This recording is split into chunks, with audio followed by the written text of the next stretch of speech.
Bismillah. Assalamualaikum warahmatullahi wabarakatuh. Alhamdulillahi wa kafa. Wassalatu wassalamu ala rasulillahil mustafa wa ala alihi wa sahbihi wa man wafa. Amma ba'd. Fa ya ibadallah, usi nafsi wa iyyakum bi taqwallahi faqad fazal muttaqun. Fala tamutunna illa wa antum muslimun. Faqala ta'ala ya ayyuhalladzina amanu taqullaha haqqa tuqatih wa la tamutunna illa wa antum muslimun. Saudara-saudariku, alhamdulillah hari ini kita masih diberikan kesempatan oleh Allah Subhanahu wa taala untuk menjalani aktivitas kehidupan kita. Semoga hidup kita hari ini mendapat bimbingan dari Allah sehingga aktivitas kita bisa menjadi lebih baik dibandingkan dengan hari-hari sebelumnya. Kita baru saja menunaikan salat zuhur berjamaah. Kita awali dengan bermohon semoga salat yang ditunaikan demikian saudara-saudari kita diterima oleh Allah Subhanahu wa taala. Sebelum kita lanjutkan kajian kita, saya ingin ingatkan satu kaidah yang sangat penting sekali terdapat dalam Al-Quran. Setiap orang yang telah menunaikan salat itu oleh Al-Quran dibagi pada dua golongan. Dan perhatikan kira-kira sampai siang ini Anda berada di golongan mana? Saya ulang ya. Setiap orang yang telah menunaikan salat, Al-Quran membaginya pada dua golongan. Terdapat di Quran surah keempat An-Nisa ayat 103, posisi paling kanan di pertengahan sedikit. Fa idza qadaytumus shalah, maka jika salat telah tuntas Anda tunaikan.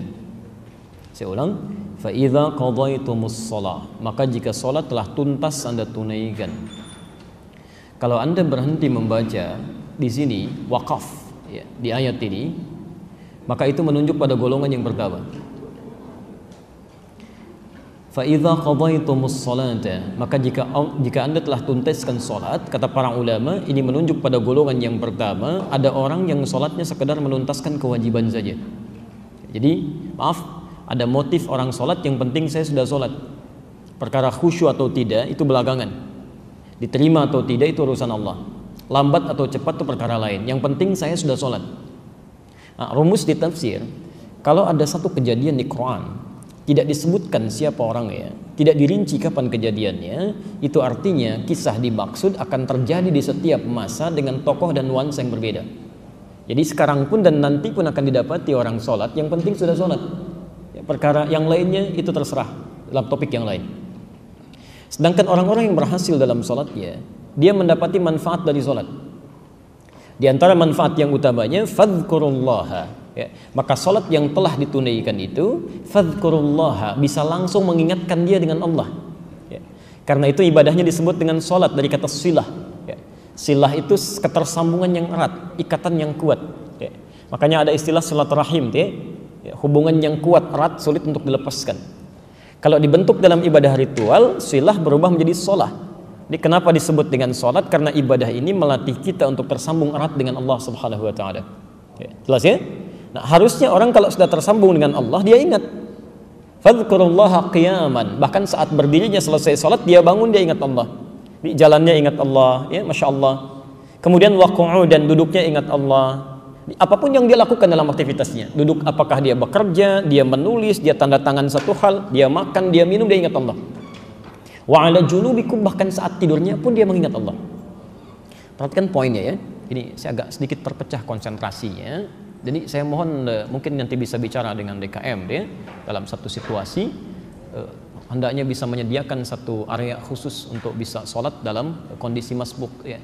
Tidak boleh ada dalam satu tempat bisa berjamaah dua baris berbeda ya, atau dua atau tiga bahkan yang berbeda. Nanti coba dicek untuk ke depannya. Baik. Bapak Ibu sekalian, orang ingat Allah dengan yang tidak ingat Allah itu beda. Misal saya mau minum ya, ada si fulan minum, ada si fulan minum, ada dua orang minum. Orang yang ingat Allah sama-sama minum dengan yang tidak ingat Allah ya. Dan fungsi minuman itu menghilangkan haus. Tapi orang yang ingat Allah ketika dia akan minum, dia akan pastikan minuman yang akan dia pegang itu Allah ridha dengan minumannya, karena dia ingat ya. Dia tahu Allah melihat, dia tahu Allah mendengar ya. Jadi mustahil ada orang minum bisa menyentuh minuman yang tidak disukai Allah. Mustahil ada orang bekerja saat ingat Allah bisa tanda tangan proyek yang tidak disukai oleh Allah. Saat bersamaan dia ingat Allah. Jadi mustahil ya. Termasuk mustahil ada orang baru keluar masjid, selesai sholat ingat Allah bisa tertukar sandal, itu mustahil. Ya. Buktinya sekarang ada kesempatan di beberapa tempat orang mau sholat saja masih takut kehilangan sandalnya. Ya. Padahal orang tersebut kalau ditanya ingat Allah. Ada sesuatu yang keliru ya dalam hal-hal yang ditunaikan. Maksud saya coba dicek sampai sekian kali kita sholat sampai hari ini, berapa di antara sholat yang kita kerjakan yang sudah menjadikan kita teringat dengan Allah. Ya. Nanti kalau sudah selesai kajian tazkiyatun nafas, ya ada baiknya kita coba mengkaji tentang sholat dalam tuntunan Al-Quran dan Sunnah Nabi Sallallahu Alaihi Wasallam. Tapi kita lanjutkan dulu bahasan kita supaya tidak melebar ke berbagai persoalan yang tidak terkait dengan konteks bahasan kita. Hari ini topik kajian kita di tazkiyatun nafas akan membahas satu penyakit yang baru dan sangat penting, bahkan diperingatkan dengan keras dalam Al-Quran supaya kita memahaminya dengan baik. Ya. Hari ini kajian kita akan membahas tentang penyakit hasad atau iri hati dan dengki. Sudah. Mohon izin untuk sedikit memberikan gambarannya. Hasad, tulis sebentar saja. Ya, hasad, penyakit iri hati, dengki.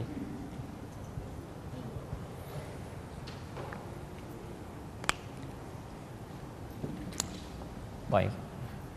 Saya ingin berikan sebentar manhaj dulu ya, metodologi cara kita belajar supaya kita memahami dulu dengan cara yang sama dan kita bisa ikuti dengan baik insyaallah dengan izin Allah Subhanahu wa taala. Pertama, kajian ini seperti kami sampaikan di awal, tidak hanya sekedar menyampaikan satu materi tapi sekaligus menjadi bahan evaluasi. Nanti ketika kita membahas misal ya, materi tentang hasad, iri hati, kita akan gali dari Al-Quran dan Sunnah tentang penyakit ini, sekaligus evaluasi, jangan-jangan kita yang belajar sedang tersentuh dengan penyakit ini. Ya. Nanti di akhir kita akan belajar bagaimana cara mencegah ini datang, atau kalau kita sendiri terkena penyakitnya dan terinfeksi, bagaimana cara mengobatinya. Ya. Mudah-mudahan setelah mempelajari penyakit-penyakit dimaksudkan, kita terbebas dari hal-hal yang tidak diinginkan. Nah, itu yang pertama. Jadi jangan sampai nanti kita telah beberapa seri belajar tentang tazkiyatun nafas, ya catatannya banyak, pengetahuannya luas, tapi penyakit semakin tidak pernah berkurang, ya, atau semakin terinfeksi dengan dalam, itu berbahaya. Yang kedua, cara kita belajar itu akan memfokuskan pada uraian Al-Quran dan petunjuk hadis-hadis Nabi Sallallahu Alaihi Wasallam. Jadi kita mulai dari situ. Ya, jadi bukan teori si fulan, kita ambil Qurannya seperti apa, hadisnya bagaimana. Lalu seperti apa para ulama kita menerangkan tentang keterangan Al-Quran dan hadis tadi. Ya. Baru yang ketiga, kita akan nanti ambil kesimpulannya tentang proses pengobatan dan pencegahan yang kita coba ulas dalam kesempatan kali ini. Baik, karena kajian kita akan terfokus pada Al-Quran dan hadis-hadis Nabi, maka kita akan coba mulai biasakan setiap pembahas untuk membahas tentang uraian-uraian Quran dan hadis Nabi-nya. Maksud saya kalau nanti bisa, setiap pertemuan kita, Anda bisa hadirkan mushaf, ya. Saya sarankan yang dari rumah supaya nanti dicek. Jadi begitu saya tunjukkan berbeda kalimat berarti ada masalah di mushafnya gitu, itu maksudnya. Ya. Taib, pertama kita ambil dulu dalilnya di Al-Quran, keterangan tentang hasad, ya. Baru kemudian kita cantumkan di hadis, baru kita ulas. Satu, saya izin tulis sebentar ya. Bismillah. Baik. Kita ambil di Quran, pertama Quran surah 113 Al-Falaq, satu surah sekaligus. Oke. Yang kedua, kita ambil simpulnya dulu dari mana penyakit ini muncul. Ya, kita lihat Quran surah kedua Al-Baqarah ayat 30 sampai dengan ayat 36 ya. Pelan-pelan. Kemudian kita teruskan Quran surah ke-7 ayat 12, sisi paling kiri sebelah atas. Dan kita turunkan lagi beberapa contohnya. Quran surah ke-5 Al-Maidah ayat 27. Kita ambil Quran contoh yang lainnya. Surah kedua Al-Baqarah ayat 109. Baik, dan kita cukupkan dulu di sini untuk bahasan hari ini. Sementara hadisnya kita coba ambil. Alhamdulillah. Satu, hadis riwayat Al-Bukhari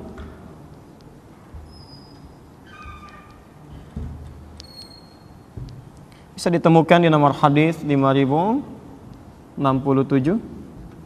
Ya. Hadis yang sama bisa Anda temukan di Riyadhus Shalihin. Kalau nggak punya Sahih Al-Bukhari, lihat Riyadhus Shalihin karya An-Nawawi, ada 1896 hadis. Riyadhus Shalihin nomor hadis 1567 sampai 1569. Kemudian di Abu Daud nomor hadis 4257. Baik. Ini untuk materi kita hari ini ya. Ini untuk materi kita hari ini. Nanti terusannya kita ambil turunan-turunan ayat dan hadis berikutnya. Baik, bismillahirrahmanirrahim. Kita mulai bahasan kita ya. Ada 5 pokok yang akan kita urai. Ya, 5 pokok. Pertama, kita akan bahas dulu definisi hasad. Apa itu hasad? Ya. Apa itu iri hati? Jangan-jangan pengertian iri hati menurut kita beda dengan yang dimaksudkan oleh Quran. Ya. Jadi kalau Anda tidak pernah mengenal penyakitnya, bagaimana bisa menghindarinya? Ya, bagaimana bisa mengobatinya? Ya. Di bahasan pertama, kita akan bahas poinnya adalah tentang definisi dari kata hasad atau arti kata iri hati menurut Al-Quran dan hadis Nabi. Yang kedua, kita akan bahas tentang sumber penyakit hasad. Ya. Dari mana sumbernya ini? Anda tidak tahu sumbernya, bagaimana bisa mengobatinya? Bagaimana bisa menghindarinya? Kan? Anda punya, misalnya ada yang merasakan penyakit flu, ditanya gejalanya apa? Apa sebabnya? Dari situ nanti ketika muncul gejalanya bisa kita hindari. Ya. Time. Yang ketiga, kita nanti akan bahas jenis-jenis hasad. Nah, ini yang menarik, nanti ada 5 turunan lagi di sini, jenis-jenis hasad. Ya. Kira-kira kalau Anda melihat nanti tanda-tanda seperti ini, Anda paham ini kelompoknya terinfeksi ringan hasadnya. Ini agak menengah, ini berat nih, cara mengobatinya agak sulit ya. Yang keempat, tanda-tanda hasad. Ya, kalau tadi jenis-jenisnya, sekarang tanda-tandanya seperti apa? Misal yang terinfeksi penyakit ringan, jenisnya ringan seperti ini, ayatnya begini, tandanya apa? Kan? Yang kelima baru kita bahas tentang metode pencegahan dan penyembuhan penyakit hasad. Ya, metode pencegahan dan penyembuhan penyakit hasad. Baik, kita mulai bahasan yang pertama dengan cepat. Apa yang dimaksud dengan hasad dalam pandangan Al-Quran dan keterangan Nabi SAW? Ya. Secara singkat, para ulama mendefinisikan hasad atau iri hati dan dengki ini dengan kalimat yang sangat singkat, padat, lugas. Ya. Al-iradatu fi izalatin ni'amil akhirin. Hasad itu kata para ulama adalah keinginan, saya ulang, keinginan untuk menghilangkan satu nikmat. Saya ulang, keinginan untuk menghilangkan satu nikmat yang melekat pada orang lain. Pelan-pelan ya, keinginan untuk menghilangkan satu nikmat yang melekat pada orang lain. Jadi bagaimana caranya orang yang sedang diuji, diberikan nikmat oleh Allah, hilang nikmatnya atau tidak dia dapati ya. Dia hati-hati ya, kalau Anda misalnya lewat tiba-tiba melihat tetangga sedang punya mobil baru, ada keinginan dari dalam diri Anda, misal ya kan, wah mobilnya kok bagus-bagus ya, mungkin satu saat dia nggak punya seperti itu. Nah itu sedang kena penyakit tuh ya. Ada teman Anda sedang promosi jabatan, tiba-tiba Anda menginginkannya misalnya, menginginkan hal yang serupa ya, dan dia kehilangan hal itu pun sedang kena penyakitnya. Atau bahkan ketika Anda menginginkan nikmat itu, sekalipun tidak mengharapkan dia kehilangannya, itu pun sedang terkena penyakitnya. Nanti kita akan lihat ya, kita akan lihat. Coba umumnya Anda kalau melihat teman-teman punya barang baru, pengen atau tidak? Nah bagaimana keinginan itu nanti bisa masuk kategori hasad atau sekedar cuma ingin saja? Nanti ada keterangannya ya. Baik, jadi bagian pertama yang disebut dengan hasad dalam keterangan Al-Quran dan hadis-hadis Nabi SAW, kata para ulama, al-iradatu fi izalati ni'amil akhirin, keinginan untuk menghilangkan nikmat-nikmat yang melekat pada orang lain. Pelan-pelan. Sekarang kita lihat bagaimana bahayanya penyakit ini. Quran surah ke-113 Al-Falaq, satu surah sekaligus. Kita ambil peringatan Nabi dulu SAW ya, yang diterangkan lewat Al-Quran.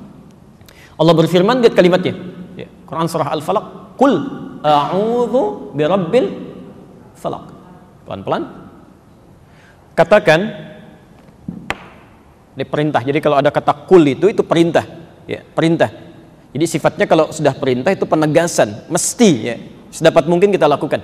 Sedapat mungkin kita lakukan. Kata Allah, katakan, "Qul a'udzu birabbil falaq." Aku berlindung kepada penguasa subuh. Yang punya waktu subuh. Subuh itu awal aktivitas ya. Saya tulis dulu, berlindung pada penguasa subuh. Saat aktivitas mulai dilakukan. Awas pelan-pelan ya, nanti kita simpulkan di akhir. Min syarri ma khalaq. Ya. Dari segala jenis kejahatan makhluk. Jadi ada orang berpotensi dari subuh aja, orang lain mulai beraktivitas kebaikan, mau kerja, mau berangkat, ada orang lain merencanakan kejahatan dari subuh, Pak. Ini menarik nih ya. Di hati-hati, ini peringatan Quran. Ada orang-orang yang berniat berbuat jahat, itu dari subuh sudah punya rencana. Jadi Anda jangan kira kalau subuh mulai tampak, fajar mulai bersinar misalnya, jangan Anda duga bahwa semua orang itu akan beraktivitas baik semua. Ya, belum tentu. Ya. Ada orang-orang yang terjangkit penyakit bersiap melakukan satu keburukan. Ini tidak ini. Oke. Kedua, min syarri ma khalaq, dari segala jenis kejahatan.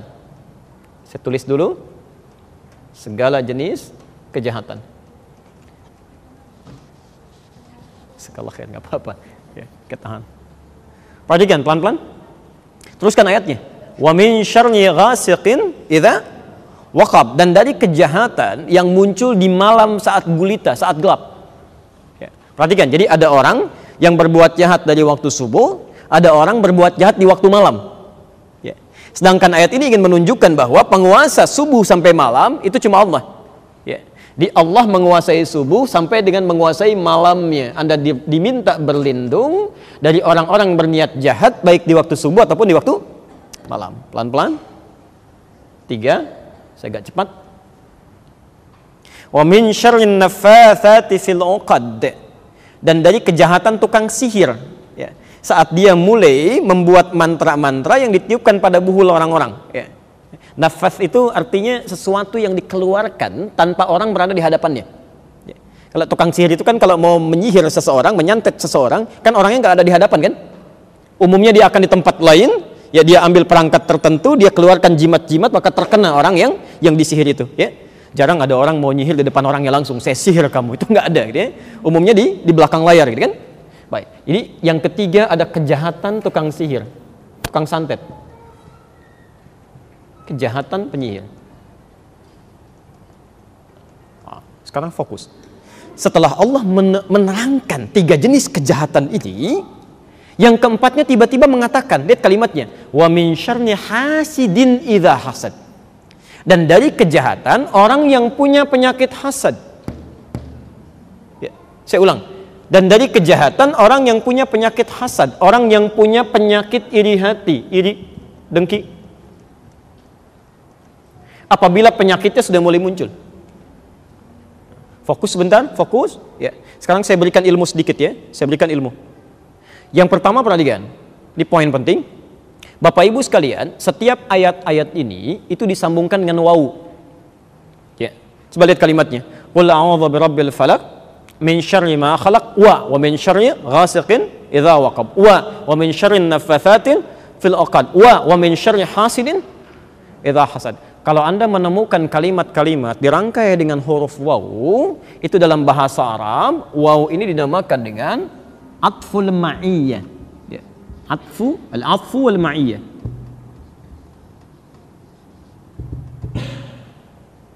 Apa itu ataf ya? Ataf itu artinya merangkai 2 hal ya, merangkai 2 peristiwa yang berbeda dalam satu hal yang bersamaan, dirangkaikan bersamaan tuh. Ya. Jadi kalau saya katakan zahaba Ahmad ila jami' Nurul Bahri wa Ali, pakai wawu ya. Ahmad pergi ke Masjid Nurul Bahri dan Ali, itu artinya Ahmad dan Ali bersamaan jalan. Jelas ya? Kemudian yang kedua ma'iyah ya. Ma'iyah itu artinya menunjuk pada, pelan-pelan, menunjuk pada fungsi yang serupa atau hukum yang sama, setara nilainya ya. Pada kesetaraan nilai. Oh, hati-hati, ini jarang dibahas ini ya. Hati-hati. Di seakan-akan Allah ingin menyamakan, perhatikan, bahayanya penyakit orang iri hati ini. Bahaya penyakit iri hati itu sama dengan bahaya sihir, bahaya tukang sihir. Bahkan caranya sama ya. Jarang-jarang kan ada orang iri hati langsung di hadapan orangnya. Ya, biasanya ketika dia iri hati, ingat, kan? Baru dia bikin status tertentu, baru keluar kalimat yang tidak menyenangkan, jarang di hadapan orangnya. Ya. Dan yang lebih luar biasa, penyakit iri hati ini pertama, kita urutkan satu-satu.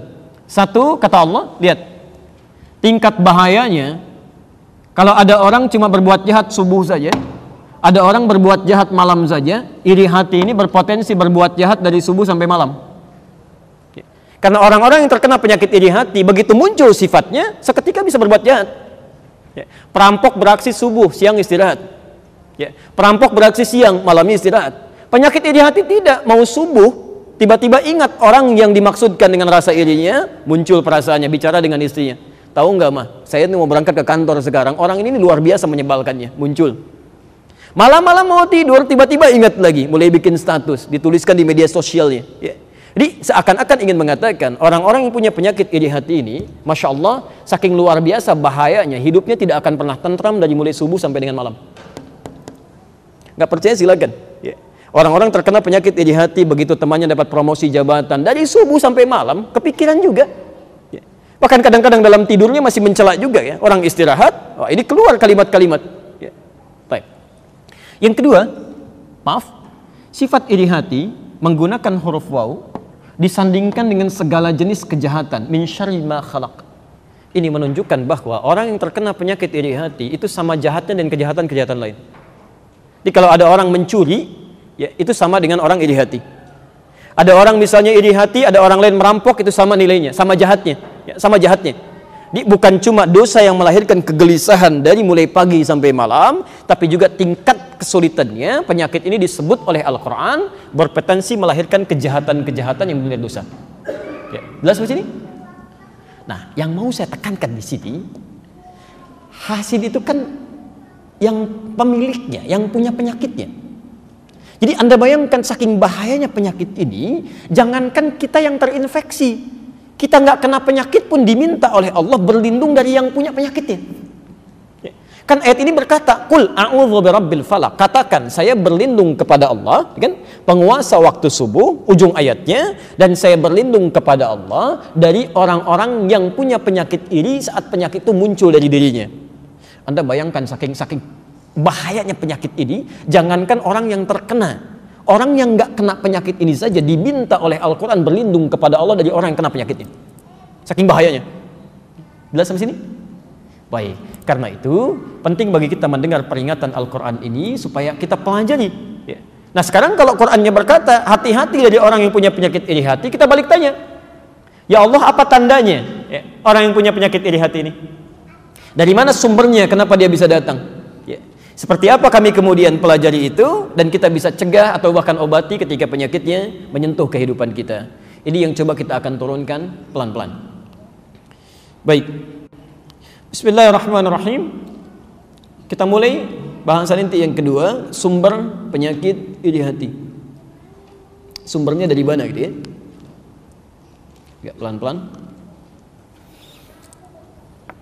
Quran surah kedua Al-Baqarah ayat 30 sampai dengan 36. Posisi paling kiri sebelah atas. Wa idz qala rabbuka lil malaikati inni ja'ilun fil ardi khalifah. Ada ayatnya? Baik, saya percepat sedikit. Sumber penyakit iri hati diisyaratkan oleh Quran itu setan. Cuma satu, setan. Jadi kalau ada orang-orang terkena penyakit iri hati, artinya sedang dikuasai oleh setan. Saya ulang ya, sumber penyakit iri hati itu disebutkan, diisyaratkan oleh Quran, itu berasal dari setan. Lalu baru dilekatkan pada nafsu manusia. Dari mana diketahui setan dan siapa dia? Ya, kita sudah bahas sebagiannya. Bapak Ibu sekalian, kisahnya bermula bahkan saat manusia pertama diciptakan. Ditunjukkan oleh Quran penyakit ini menerpa setan dan hadir kemudian diwariskan pada manusia. Baik. Saya mulai dengan permulaan penciptaan manusia pertama dan telah kita bahas sebagiannya, jadi saya agak percepat ya. Baik. Manusia pertama diciptakan setelah diciptakan sebelumnya ada malaikat dan jin. Ya. Keterangan Quran di Quran surah ke-15 ayat 27, Allah ciptakan jin duluan, wal janna khalaqnahu min qablu min naris samum. Kami ciptakan jin sebelum manusia itu dari api yang bergejolak. Di ayat ke-28-nya Quran surah ke-15 ayat ke-28 ya, disampaikan wa id qala rabbuka lil malaikati inni khaliqun basyara. Jadi begitu selesai menciptakan jin ya, kemudian tugas yang diberikan Allah Subhanahu wa taala menciptakan makhluk baru diberi nama dengan basyar, manusia. Saya agak cepat. Selesai penciptaan ini, diperkenalkanlah kemudian manusia ini kepada kalangan jin dan malaikat akan fungsi penciptaannya. Apa maksudnya Allah menciptakan makhluk ini? Ya. Seperti Allah ciptakan malaikat punya tugas, ya. Allah ciptakan jin punya tugas, dan setiap ciptaan Allah selalu ada manfaatnya. Ya. Tidak ada yang sunyi dari manfaat. Maka di Quran surah kedua Al-Baqarah ayat ke-30 dijelaskan kemudian, wa idh qala rabbuka lil malaikati inni ja'ilun fil ardi khalifah. Ketika Allah berfirman pada malaikat dan jin yang hadir pada saat itu, ya, saat perkenalan manusia pertama ini, disampaikan saya akan menjadikan makhluk ini sebagai khalifah di bumi. Jelas di sini? Pelan-pelan. Singkatnya kemudian Allah tampilkan kepada dua makhluk ini, malaikat dan jin, kelebihan manusia ini, ya. Bagaimana dengan pengetahuannya, bekal-bekal menjadi khalifahnya. Ketika dipresentasikan di ayat 31, gitu kan? Kemudian ditawarkan pada malaikat dan jin, ditanyakan, kalian bisa nggak seperti itu? Ya. Ternyata tidak punya kemampuan, ya.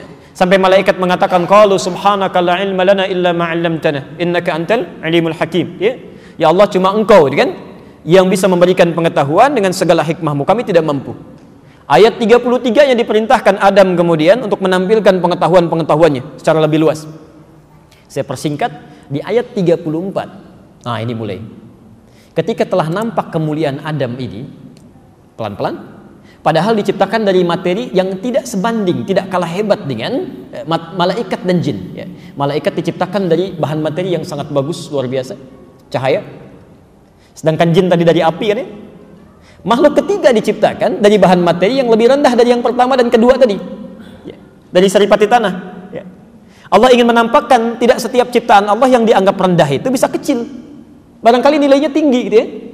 Nah, maka ketika seluruhnya menyadari bahwa Adam punya ilmu yang tinggi, dimintalah hormat kepada makhluk ini. Ya. Hormat ini, maaf ya, bukan tujuan untuk mengagungkan Adam, bukan, tapi menunjukkan ketaatan kepada Allah Subhanahu wa taala.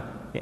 Di fungsi sujud kepada Adam ketika dimintakan itu bukan untuk mengangkat Adam, bukan, tapi menunjukkan ketaatan malaikat dan jin kepada Allah ketika diperintahkan. Nah, disinilah muncul persoalan. Wa idh qulna lil malaikati isjudu li Adama fasajadu illa iblis. Ketika kami perintahkan pada seluruh malaikat dan jin untuk sujud kepada Adam sebagai penghormatan, fasajadu, semuanya sujud kecuali iblis. Pertanyaannya, siapa iblis ini? Saya sudah pernah terangkan dulu, ya. Dijawab di Quran surah ke-18 Al-Kahf ayat 50. Posisi paling kanan di pertengahan sedikit. Kalimatnya sama. Wa idh qulna lil malaikati isjudu li Adama fasajadu illa iblis. Ketika kami perintahkan seluruh malaikat dan jin untuk hormat kepada Adam dengan perintah kami, semua sujud kecuali iblis. Siapa iblis ini? Kana minal jinni fa fasaqa an amri rabbi. Dia bukan golongan malaikat tapi golongan jin yang hadir pada saat itu, yang menyimpang dari perintah Allah. Kenapa jin ini menyimpang? Kembalikan ke Al-Baqarah 34. Aba, dia enggan untuk sujud. Wastakbar, ya, dia sombong, tidak mau hormat kepada Adam atas perintah Allah. Tapi sombongnya ini kenapa, gitu kan? Kenapa sombongnya? Kita harus cari, ya. Apakah sombongnya karena hal tertentu atau ada sedang penyakit melekat pada dirinya? Maka dijawablah kemudian sifat sombong ini dengan satu penyakit yang luar biasa. Quran surah ke-7 ayat ke-12. Posisi paling kiri sebelah atas di mushaf standar. Lihat kalimatnya. Qala ma mana'aka alla tasjuda idh amartuk. Allah kemudian menyampaikan kepada iblis, kepada jin tadi, apa yang menyebabkan kau tidak mau sujud ketika saya perintahkan? Perhatikan poinnya, Bu, ya, Pak, ya. Lihat kalimat Qurannya. Ketika saya perintahkan. Ini sebetulnya semua ibadah itu Itu Allah nggak butuh. Maaf, itu tidak butuh. Jadi kita semua tidak sujud pun tidak sholat kepada Allah, semuka bumi, itu tidak akan menurunkan derajat Allah sebagai Tuhan. Allah tetap Tuhan, nggak akan berkurang kemuliaannya.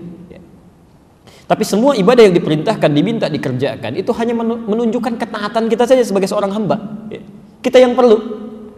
Nah, ketika Allah tanyakan, kamu kenapa nggak mau sujud? Sebetulnya Allah maha tahu, nggak dijawab pun sudah ketahuan. Hanya untuk menerangkan nanti kepada kalangan malaikat, kepada kalangan jin yang ada pada saat itu, termasuk kita saat ini. Ini loh penyebabnya, yang menyebabkan dia bisa menyimpang dari ketentuan Allah. Jadi kalau ada orang-orang terkena penyakit ini nanti, Anda mesti waspada, Anda punya potensi menyimpang nantinya. Itu maksudnya. Maka ditanyakan kepada jin ini, kenapa? Gitu kan? Kamu tidak mau sujud kepada Adam ketika saya perintahkan. Lihat kalimatnya. Alhamdulillah. Ana khairum minhu. Khalaqtani min narin wa khalaqtahu min tin. Saya lebih hebat dibandingkan dia. Saya lebih bagus. Lebih baik dibanding dia. Engkau ciptakan saya dari bahan yang lebih bagus dari dia, dari api. Sedangkan kau ciptakan dia dari bahan saripati tanah saja. Insyaallah, pelan-pelan. Kalau dibaca sekilas, kelihatannya sifat sombong yang muncul. Tapi kalau Anda baca runtutan ayatnya dengan yang lainnya, sebetulnya sifat ini muncul bukan karena cuma sujudnya. Karena iblis ini, jin ini menginginkan dia yang dipilih menjadi seorang khalifah. Kembalikan ke ayat 30 tadi Al-Baqarah. Seolah-olah bahasanya begini, kenapa yang ditunjuk jadi khalifah dia bukan saya? Saya kan lebih hebat. Bahan saya lebih bagus, kemampuan saya lebih tinggi, gitu kan? Kenapa nggak dipilih saya? Kok dipilihnya dia? Jelas ya? Jadi saat yang bersamaan makhluk ini menginginkan nikmat yang melekat kepada Adam itu hilang. Dia ingin ambil itu. Lebih baik bukan Adam yang mendapati, saya yang harus dapat, dan nikmat Allah yang dititipkan kepada Adam itu mesti hilang. Saat penyakit ini muncul pada dirinya, perhatikan, saya agak lambat sekarang ya. Perhatikan sini. Ibu dan bapak sekalian, dalam bahasa Arab, kalau ada sesuatu yang kotor misal, kemudian ditutup dengan yang baik-baik, dengan pakaian misalnya, supaya tidak nampak, ditutup, maka bahasa Arabnya disebut dengan labasa atau labisa. Karena itu pakaian kita disebut dengan libas ini. Libas. Kenapa dinamakan dengan libas? Karena pakaian ini menutup aurat yang tidak baik untuk ditampilkan, atau aib yang tidak mau kelihatan. Di sesuatu yang kotor, yang tidak bagus, Anda tutup dengan yang baik-baik. Itu bahasa Arabnya dari labisa. Penutupnya dikenal dengan libas. Quran surah ke-7 Al-A'raf dari ayat 27 atau bahkan dari 26 sampai 31. Walibasut taqwa dzalika khair. Silakan catat, lain waktu Anda lihat lagi. Tapi kalau ada yang baik-baik, misal ini bagus ya, bersih. Ini bersih. Kemudian ditutup dengan yang kotor. Masya Allah, sesuatu yang bersih ditutup dengan kain yang kotor ya. Maka kalimatnya ditukar. Ini agak unik dalam bahasa Arab. Dari labisa begini, lam, ba, sin. Yang baik menutup yang kotor. Tapi kalau ada yang kotor ditutup oleh yang baik ditutup oleh yang kotor-kotor, maka huruf ba-nya ini pindah ke depan. Jadi balasa, ba-nya pindah ke depan, ba, lam, sin. Itu tandanya yang kotor sedang menutup yang baik. Nah, kalau kainnya sudah menutupi, misal kotorannya menutupi yang baik-baik, maka yang terkena tutupan itu dirubah namanya menjadi iblis. Dari sini muncul kata iblis. Maksud nama iblis itu adalah sosok yang sedang tertutup oleh sifat-sifat yang buruk, asalnya baik. Asalnya baik ya. Jadi Anda jangan kira kalau jin ini maaf, asalnya pembangkang, bukan, asalnya baik, Pak. Dari mana indikasi baiknya? Quran surah ke-18 ayat 50 tadi menjelaskan, kana minal jinni, adalah dia termasuk jin yang sangat taat, fafasaqa, maka dia mulai menyimpang. Tidak pernah disebutkan kata fasik di dalam Quran, termasuk di hadis, kecuali lawan dari kalimat taat. Fasik lawannya taat. Jadi ketika Quran menyebutkan fafasaqa, kemudian dia mulai fasik, dia menyimpang, artinya awalnya taat. Taat. Saya mau tanya begini, mohon maaf ya. Kalau di akhirat itu, satu harinya berapa lama ukuran dunianya? 1000 tahun, tahu dari mana? Oke, kita ambil Quran surah 32 saja, ayat kelima saja ya. Fi yaumin kana miqdaruhu alfa sanatin mimma ta'uddun. Masya Allah, satu harinya itu setidaknya ada 1000 tahun. Satu harinya 1000 tahun. Satu detiknya kurang lebih itu sama dengan 48 hari. Masya Allah. Jadi kalau Anda mendapatkan kenikmatan di akhirat sedetik saja, itu nikmatnya sama dengan 48 hari. Tapi kalau ada yang masuk neraka satu detik saja, itu sama dengan 48 hari. Ya. Awas jangan main-main ya. Dulu ada orang-orang Yahudi ketika diingatkan dengan ancaman neraka, dia mengatakan, ya, perhatikan kalimatnya, nggak apa-apalah, paling-paling kalau masuk neraka cuma beberapa hari aja. Al-Baqarah ayat 80, Quran surah kedua Al-Baqarah ayat 80, posisi paling kiri sebelah atas. Ya.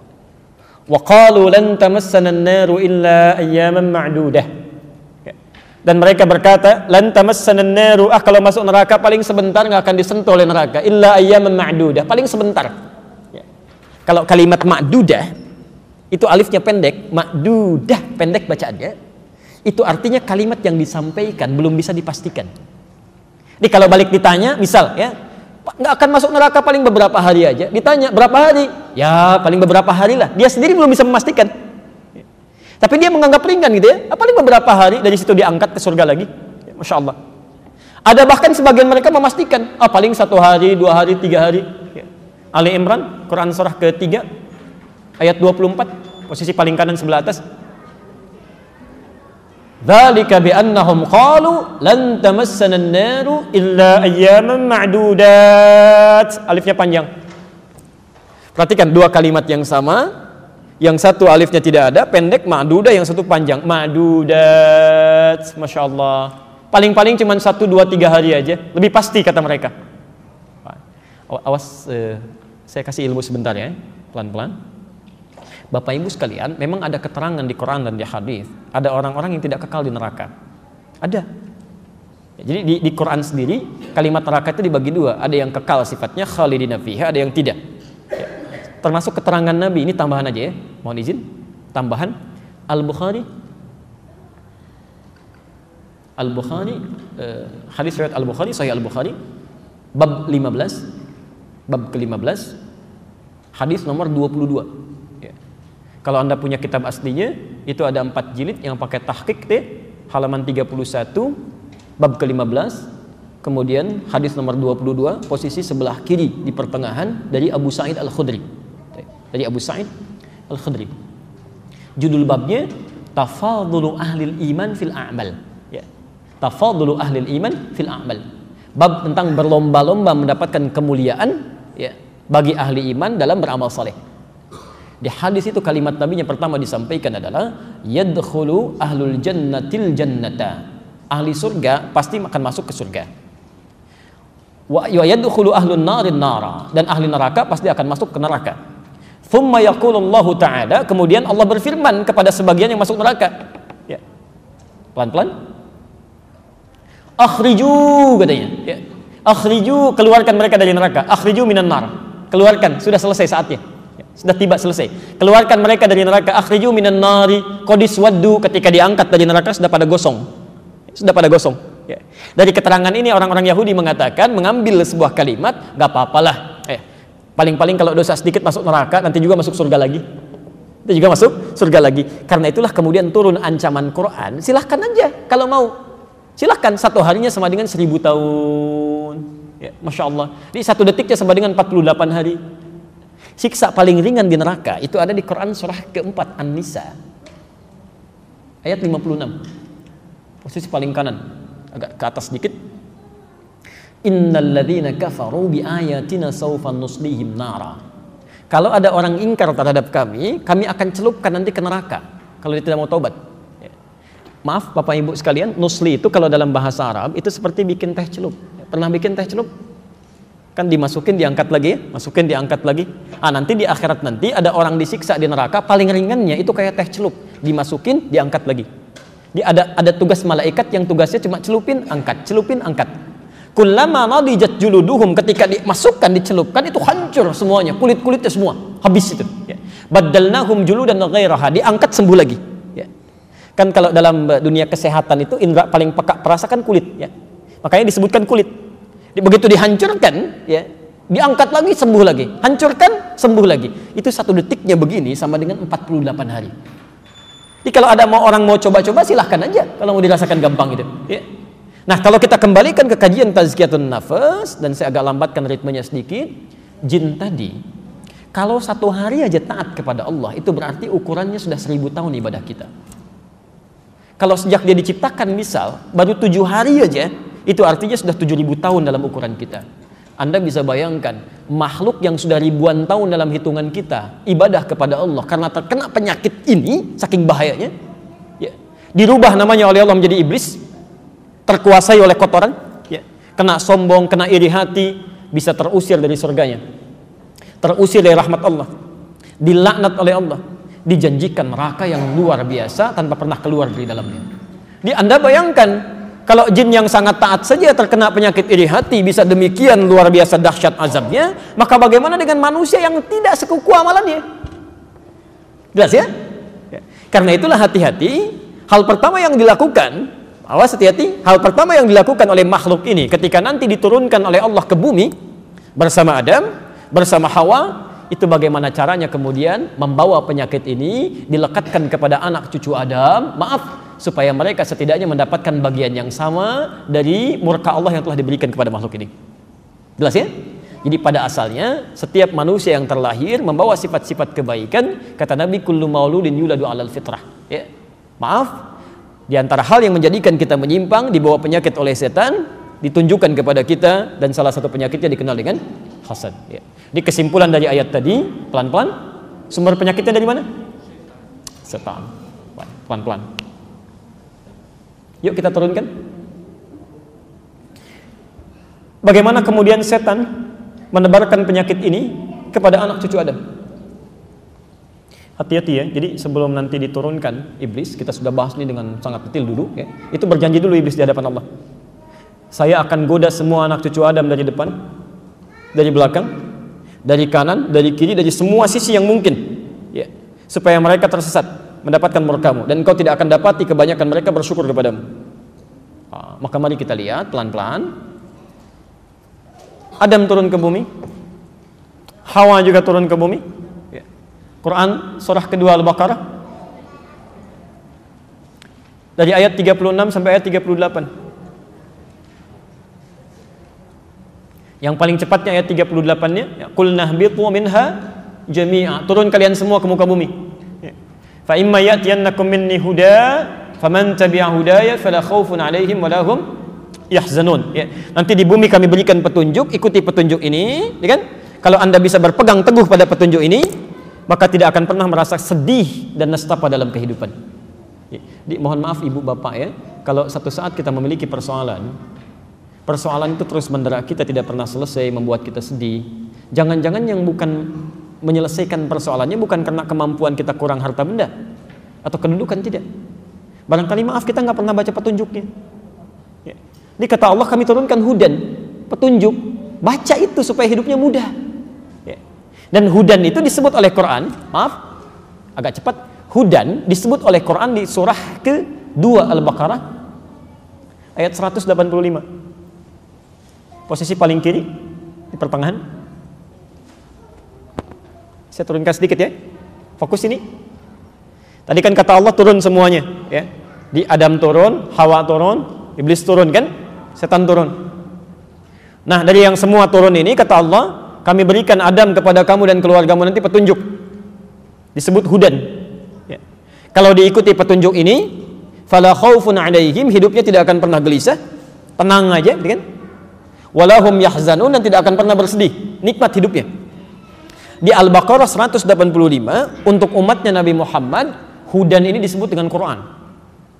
Syahrul Ramadan alladzi unzila fihil Quran hudan, ya, hudan linnas. Di bulan Ramadan kami turunkan Al-Quran sebagai petunjuk kehidupan bagi manusia.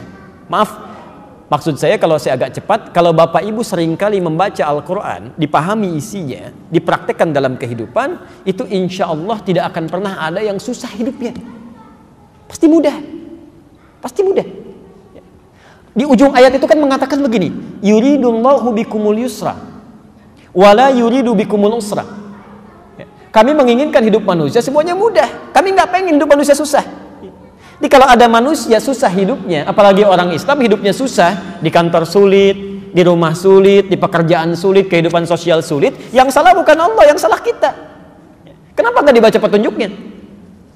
Ya, dan saya pernah uraikan di sini kan dengan cepat, dari Al-Fatihah sampai dengan An-Nas itu isinya semua aktivitas kehidupan kita. Demi Allah saya katakan, tidak ada satupun aktivitas kita yang tidak disebutkan teknis petunjuknya di Quran. Tidak ada. Ada isyaratnya. Nah, saya mau teruskan agak cepat. Ketika Adam turun ke muka bumi, ya, maaf, Adam dengan Hawa turun terpisah. Ya, konon Adam diturunkan daerah sekitaran India, dan Hawa konon diturunkan daerah yang sekarang disebut dengan Jeddah. Ya, Jeddah. Jeddah itu bahasa Arab yang kalau diterjemahkan berarti nenek. Nenek, ya. Jadi kalau bapak ibu nanti ada yang haji atau yang mau umrah, kan suka ada ke Laut Merah itu ya di Jeddah. Itu sekitaran 300 meter ke kiri sedikit. Itu ada satu wilayah yang dikasih tembok begini, ya. Nah, itu disebut Makbarah Hawa oleh orang sana, kuburannya Hawa. Tapi kata pakar sejarah itu bukan kuburan, nggak ada kuburan Hawa di situ. Ya, di situ tempat Hawa pertama kali diturunkan dan beraktivitas. Di Hawa berjalan, Adam berjalan. Dari pencarian yang cukup lama, tiba-tiba satu masa, ya, Adam melihat ada satu gerakan, Hawa melihat ada satu penampakan, masya Allah. Kayaknya kenal saya ini. Kayaknya kenal saya, gitu kan? Ya, kenal dalam bahasa Arab disebut dengan Arafah. Maka mereka mulai mendekati diri, naik ke bukit yang cukup tinggi, ya. Bukit yang disusun tinggi untuk mengenali, itu dalam bahasa Arab disebut dengan Arafah, jamaknya disebut dengan A'raf. Maka ketika mereka melihat satu sama lain, mulai kenal, tahu satu dengan yang lainnya, Araftu kil'an, saya tahu kamu sekarang. Tahu, bahasa Arabnya Arafah, sifatnya disebut dengan Arafah. Karena itulah sekarang tempatnya disebut dengan Arafah. Jelas ya? Pelan-pelan, saya agak cepat.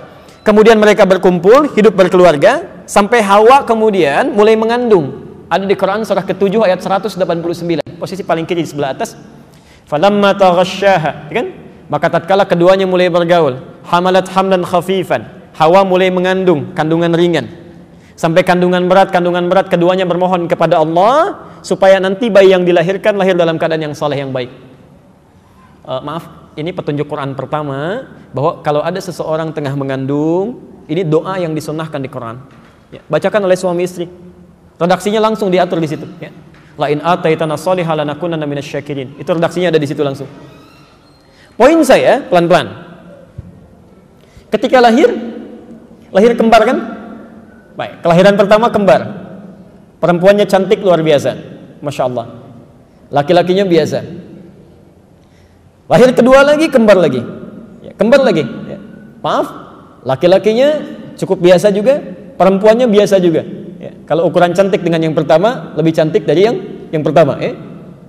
Nah, sedangkan hukum Allah saat itu, kan karena belum ada umat, belum ada perkembangbiakan, ya, keduanya harus dinikahkan kan? Harus ada pernikahan. Maka yang terjadi hukum Allah menjadikan keduanya mesti dilakukan pernikahan secara silang. Ya, tidak boleh secara bersamaan lahir. Di lahir yang pertama, ya. Bismillah. Di kelahiran pertama, lahir kembar, ya, ini perempuan, ini laki-laki. Kelahiran yang kedua juga kembar, ini perempuan, ini laki-laki.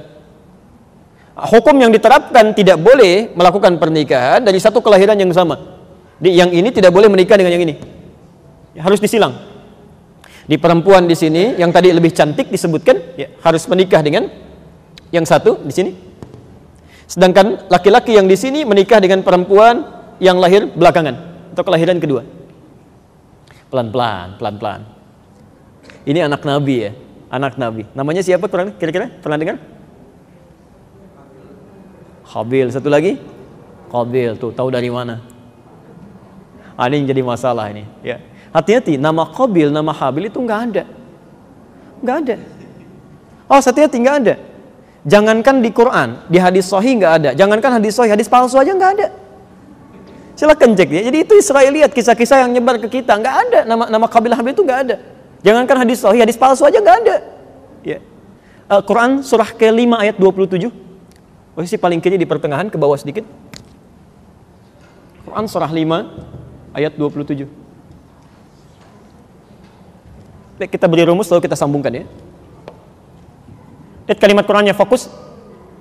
Watslu alaihim naba abnai Adam bil haqqi, dan mohon kisahkan kepada mereka tentang kisah dua anak Adam, kisahkan dengan benar. Kisahkan dengan benar, jangan ngarang kata Quran itu. Jangan ngarang. Lihat kalimat Qurannya. Quran tidak pernah menyebutkan siapa namanya, tidak. Hanya disebutkan kisah tentang anak Adam. Perhatikan sini ya, perhatikan sini. Bapak Ibu sekalian, kalau Anda mendengar atau melihat di Quran ada ayat berbicara tentang kisah, tidak disebutkan tokohnya siapa, kapan kejadiannya, itu pertanda satu, kisah ini akan terjadi lagi di masa depan dengan tokoh dan nuansa yang berbeda. Saya ulang ya, kisah ini akan terjadi lagi di masa depan dengan tokoh dan nuansa yang berbeda. Yang kedua, biasanya kalau tidak disebutkan tokohnya siapa, kejadiannya kapan, umumnya, walau tidak semuanya, umumnya kisah ini mengandung sifat-sifat yang tidak baik, yang tidak layak untuk ditiru. Tapi saking sopannya Quran, namanya tidak disebutkan supaya tidak dipergunjingkan. Ada ajaran akhlak dalam Al-Quran yang tinggi. Kalau ada seseorang berbuat salah, jangan digunjingkan orangnya. Yang salah itu bukan namanya, yang salah perbuatannya. Jadi Anda ini sebetulnya mau memperbaiki perbuatan orang lain atau mau menggunjingkan orang?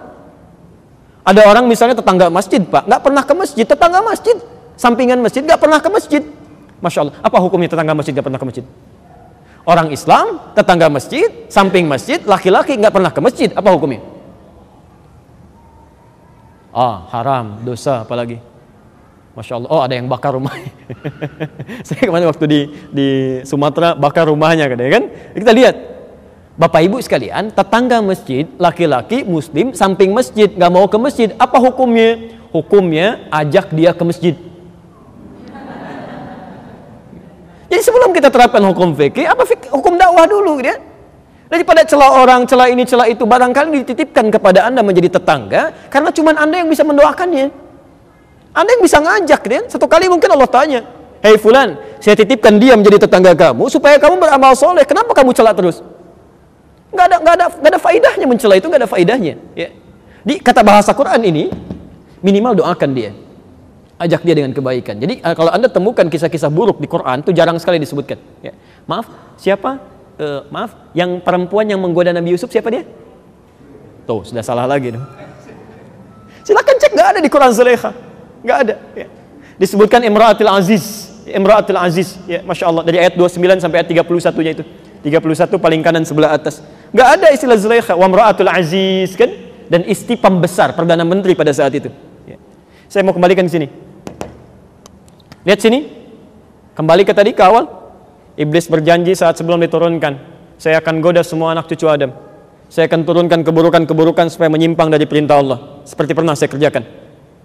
Maka ketika terjadi ini, Bapak Ibu sekalian, penyakit pertama iri hati yang dimiliki iblis ternyata diturunkan pada dua anak Adam yang lahir ini. Ya. Hati-hati, anak Nabi aja bisa kena, apalagi yang kita bukan anak Nabi. Anak Nabi kena penyakit ini, apalagi yang bukan anak Nabi. Ya. Maka mesti hati-hati deh. Apa yang terjadi ketika yang ini tadi cantik, kan ya? Masya Allah, cantiknya luar biasa, ini cantik, dinikahkan dengan yang adiknya yang lahir belakangan.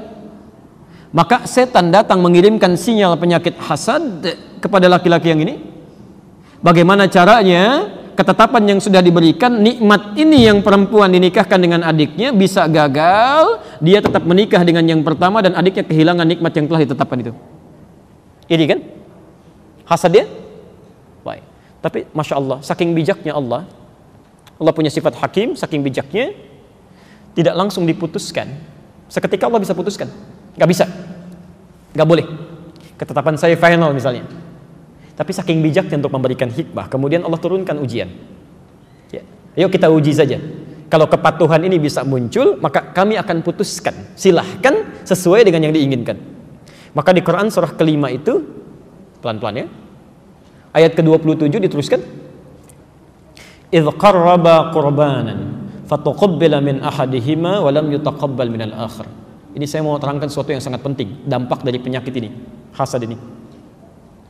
Maka diperintahkan oleh Al-Quran, dikisahkan pada kita, Allah memerintahkan, keduanya diminta untuk mengorbankan hasil pekerjaan mereka.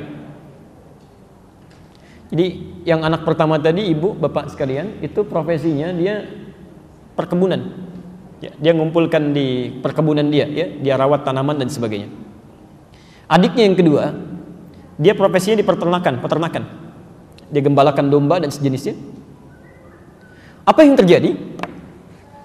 Fatuqabbila min ahadihima wa lam yutaqabbal minal akhar. Setelah tiba masanya, diserahkan kemudian untuk korbannya, ternyata yang satu diterima, yang satu ditolak. Nah, ini poin yang sangat penting. Bagaimana ketika diterima yang pertama ini, yang diterima ini, ternyata yang diterima yang adiknya yang kedua tadi. Dia merawat kambingnya, setelah dewasa, setelah bagus, Masya Allah, dipilih oleh dia yang paling gemuk, yang paling bagus, yang sekiranya paling dicintai oleh Allah Subhanahu wa Ta'ala, itu yang dikorbankan. Sementara kakaknya yang pertama itu mengambil, sisa-sisa dari yang kotor-kotor, ya, yang tidak pentingnya, yang tidak dikonsumsi. Ya. Oh, ini kan Tuhan itu kan nggak butuh makan, kata dia. Tuhan nggak butuh makan, kan? Tuhan tidak perlu dengan semua ini. Biarkan yang baik-baik untuk saya konsumsi, yang jelek-jelek biarkan Tuhan pilih. Ya. Apa yang terjadi? Maka diterima yang terbaik, yang jelek tidak. Pelan-pelan. Saya mau ajarkan satu cara dulu ya. Ini rumus di Quran. Bapak Ibu sekalian masih ingat tadi?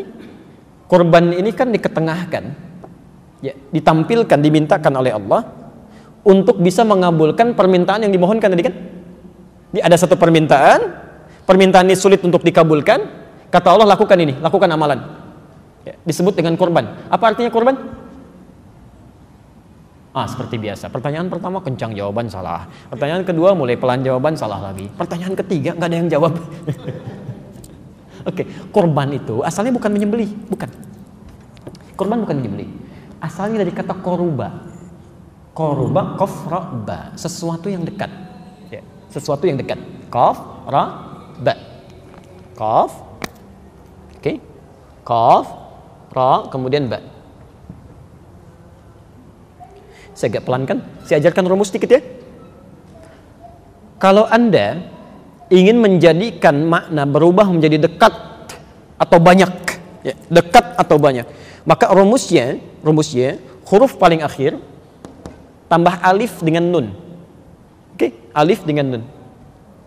Misal, koruba dekat, tambah alif dengan nun menjadi kurban, artinya sangat dekat, banyak kedekatannya.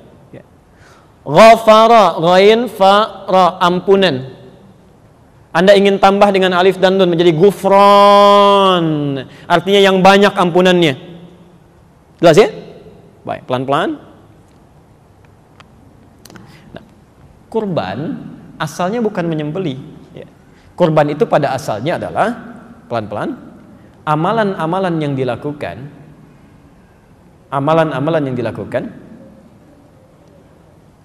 untuk lebih mendekatkan diri pada Allah Subhanahu wa Ta'ala. Untuk lebih mendekatkan diri pada Allah Subhanahu wa Ta'ala. Pelan-pelan.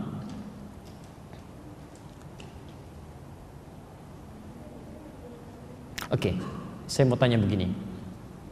Biasanya kan hukum kehidupan menyampaikan pesan kepada kita, orang yang dekat dengan pemilik kekuasaan, maka akan lebih mudah mendapatkan akses dan ketenangan kan? Ya. Anda dekat misalnya, maaf ya, dengan seorang pemimpin, maka ketika kesulitan akan lebih mudah kesulitan itu diselesaikan karena kedekatan Anda. Bahkan nggak minta pun bisa ditanya, ya. Apalagi yang dekat dengan Allah. Apalagi yang dekat dengan Allah. Tidak ada yang mustahil bagi Allah. Semuanya bisa terbuka. Sakit yang mustahil bisa sembuh. Ya, kesulitan yang mustahil bisa lepas. Ya, segalanya bisa terkabul. Karena itu ada rumus dalam Al-Quran. Ini dibuka dengan ayat ini, rumus pertama di Quran. Jika Anda memiliki satu hajat, satu keperluan yang sulitnya luar biasa, bahkan mustahil menurut manusia, rumus Qurannya, lakukan amalan-amalan yang mendekatkan diri Anda pada Allah. Kalau bisa saya sarankan, lakukan amalan yang umumnya orang tidak melakukannya. Ya. Misal, maaf, orang tidur malam Anda tahajud. Ya. Orang cuma sholat fardu dan tahajud, Anda keluarkan semua sholat yang ada di Quran dan hadis. Keluarkan tuh, ya. Coba selama ini, selama hidup puluhan tahun sudah sholat apa saja? Jangan-jangan masih dikasih kesempatan sholat sampai siang ini karena ada beberapa sholat yang belum pernah dikerjakan. Ya. Kalau baru sholat fardu aja jangan bangga, fardu itu cuma standar. Ya. Kalau baru sholat tahajud, yang lain sudah banyak yang tahajud, ketinggalan. Zaman Nabi bahkan ada yang sampai khatam Quran. Ya. Ketinggalan kita. Coba cek, lihat. Termasuk siang, kalau orang lain makan Anda coba puasa. Kalau cuma puasa Senin, orang sudah puasa Senin Kamis. Kalau Senin Kamis, orang sudah ayamul bid. Anda ayamul bid, jangan dulu bangga, orang ada yang puasa daun. Masya Allah, sehari puasa, sehari tidak dia. Nah, jadi kalau Anda punya sesuatu yang diinginkan, tingkatkan amal soleh supaya lebih dekat dengan Allah. Ini rumusnya. Nanti silahkan cek sendiri ya. Quran surah ke-21, ini sunnah para nabi dulu dan orang-orang soleh. Quran surah ke-21, surah Al-Anbiya dari ayat 83 sampai 92. Ya, nanti cek sendiri. Dari ayat 83 sampai 92. Nanti di situ dikisahkan Pak Ibu sekalian, kisah orang-orang yang luar biasa. Maaf, ada yang sakit, penyakitnya kata para dokter mustahil, sudah give up mereka, hand up, gak mungkin sembuh. Ada yang Masya Allah, maaf, sudah puluhan tahun, ya rambutnya sudah beruban, kemudian fisiknya sudah lemah, istrinya divonis secara medis monopause dan mandul. Alhamdulillah, mustahil punya keturunan. Ada lagi yang masuk ke perut ikan paus, ayat 87-nya sampai 88. Wa dhannuni idh dhahaba mughadiba, ya, masuk ke perut ikan paus, Pak. Ya. Ada di sini yang pernah masuk ke perut ikan paus? Tidak mudah itu ya. Suasana pekat, gelap segala rupa. Tapi yang menarik begini, ketika beliau ini diselamatkan dari perut ikan paus, bahasa Qur'annya bukan menyelamatkan, mengeluarkan dari ikan paus, bukan. Ya, bukan. Najainahu minal ghammi, kami keluarkan dia dari awan gelap yang menyelimuti. Jadi maksudnya nanti di masa depan ada orang yang punya kesulitan sampai seakan-akan gelap matanya itu, tidak harus masuk perut ikan paus. Ya. Anda ada orang iseng di pekerjaan, ada masalah di rumah tangga sampai gelap, capek, ya, keluar matahari bersinar terang tapi keadaan kita kayak gelap, ya, bingung jalan kemana-mana, itu ada, ya, ada amalannya. Dan ujung ayatnya mengatakan kanu yusari'una fil khairat, mereka itu bisa diberikan solusi oleh Allah karena memperbanyak amal kebaikan untuk mendekatkan diri pada Allah. Nah, poin terbesarnya kembali ke Al-Maidah ayat 27, ya. Ketika keduanya menyampaikan amalan-amalan tadi sebagai kurban kedekatan kepada Allah, ternyata yang diterima yang serius, yang jelek tidak. Tapi yang mau saya sampaikan, karena penyakit iri hati tadi sudah diresapkan oleh iblis dalam diri orang yang pertama tadi, kakaknya, ya. Lihat kalimatnya. Qala la'aqtulannak. Ketika adiknya diterima korbannya, kalimat yang mengalir di lisannya bukan kalimat selamat ya, ternyata kamu yang diterima. Sudah rupanya Allah berkenan kamu aja yang menikah dengan dia misal, ya. Ternyata kalimatnya bukan itu. Kalimat yang keluar, saya bunuh kamu. Saya bunuh kamu. Jadi Bapak Ibu sekalian, iri hati saking bahayanya, dia bisa menularkan pada organ-organ yang lainnya untuk keluar hal-hal yang buruk. Jadi kalau orang sudah kena sifat iri hati, itu dari lubuk hati yang paling dalam, begitu keluar ke lisan bukan yang baik-baik, lisannya pasti kotor. Coba cek ya, maaf, Anda bertemu teman yang sedang iri hati, pasti kata-katanya kotor semua tuh. Tahu nggak kamu? Padahal saya yang duluan masuk kerja di sana, dia yang dipromosikan. Ya, semuanya buruk aja. Ya. Semuanya akan jelek, tidak nyaman gitu. Ya. Masuk ke tangan juga buruk, ya. Masuk ke kaki buruk, ya. Orang jalan biasa-biasa aja, dia jalan cepat-cepat. Kenapa sih kamu cepat-cepat begitu? Itu dia udah datang tuh, saya nggak senang lihat dia. Ya. Banyak hal terjadi. Ya. Ini kalimat muncul, qala la'aqtulannak, dijawab oleh adiknya karena adiknya tidak kena penyakit ini. Dia katakan, lihat kalimatnya, innama yataqabbalullahu minal muttaqin. Ini bukan urusan nikah dengan bukan, sudah itu jauh. Ini hanya isyarat dari Allah supaya kita meningkatkan takwa kepada Allah Subhanahu wa taala. Ketika mendengar kalimat itu terjadilah pembunuhan. Anda bisa bayangkan tahapan-tahapannya, ya? Iri hati, muncul amalan yang buruk, keluar kata-kata kotor, terakhir terjadi perbuatan yang sangat nista dalam kehidupan. Pembunuhan terjadi pertama kali di muka bumi oleh seorang anak Nabi ketika terkena penyakit iri hati. Jelas di sini? Maka yang mau saya sampaikan, Bapak Ibu sekalian, sumber penyakit ini adalah setan, diturunkan kepada anak cucu Adam. Sekarang persoalannya, bila anak Nabi saja pertama kali bisa terkena dan berbahaya, maka sekarang pertanyaan kita, bagaimana cara mengenali penyakit ini, cara menghindarinya, dan cara mengerti tentang tipu daya setan. Ya.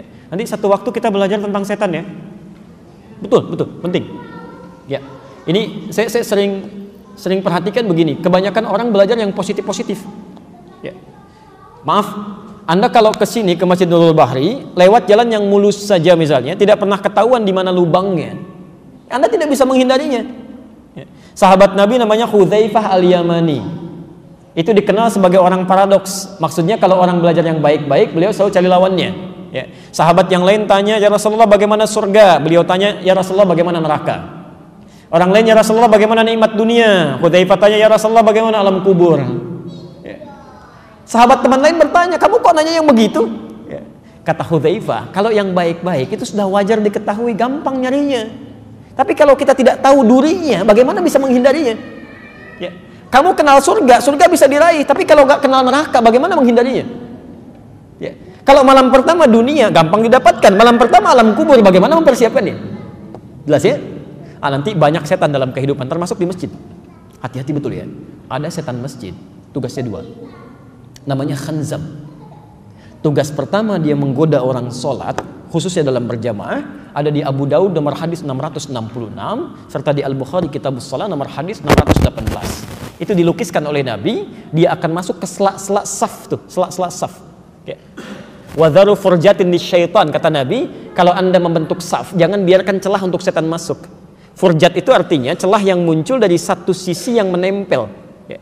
Jadi kalau misalnya begini, saya bikin benda begini, ujungnya nempel, ini ada celah ya. Ini furjat namanya. Maaf, orang sholat kan kalau sholat kaki kanannya suka keluar gini ya. Kaki kirinya keluar ya. Seperti ini. Ini tidak salah, dalam fikih tidak salah. Sholatnya tetap benar. Cuma berpotensi digoda setan. Karena kalau yang kanannya kaki kirinya begini menempel, belakangnya kan ada celah. Nah ini yang disebut dengan furjat. Kata Nabi, setan masuk lewat sini. Fayaqulu udhkur kadza udhkur kadza. Dia akan berkata saat seseorang mulai akan bertakbir, ingat ini, ingat itu. Anda jangan kaget, jadi Allah saya katakan, jangan kaget kalau sudah bertakbir begini, tiba-tiba bisa mengingat hal yang tidak ingin kita ingat. Ya. Nggak percaya silahkan nanti. Barusan aja pasti begitu tuh. Begitu selesai takbir, Allahu Akbar, semua masuk. Padahal nggak pengen tuh. Ya. Bahkan hadisnya mengatakan belum selesai. Hatta la yash'ural musalli kam rak'atan yusalli.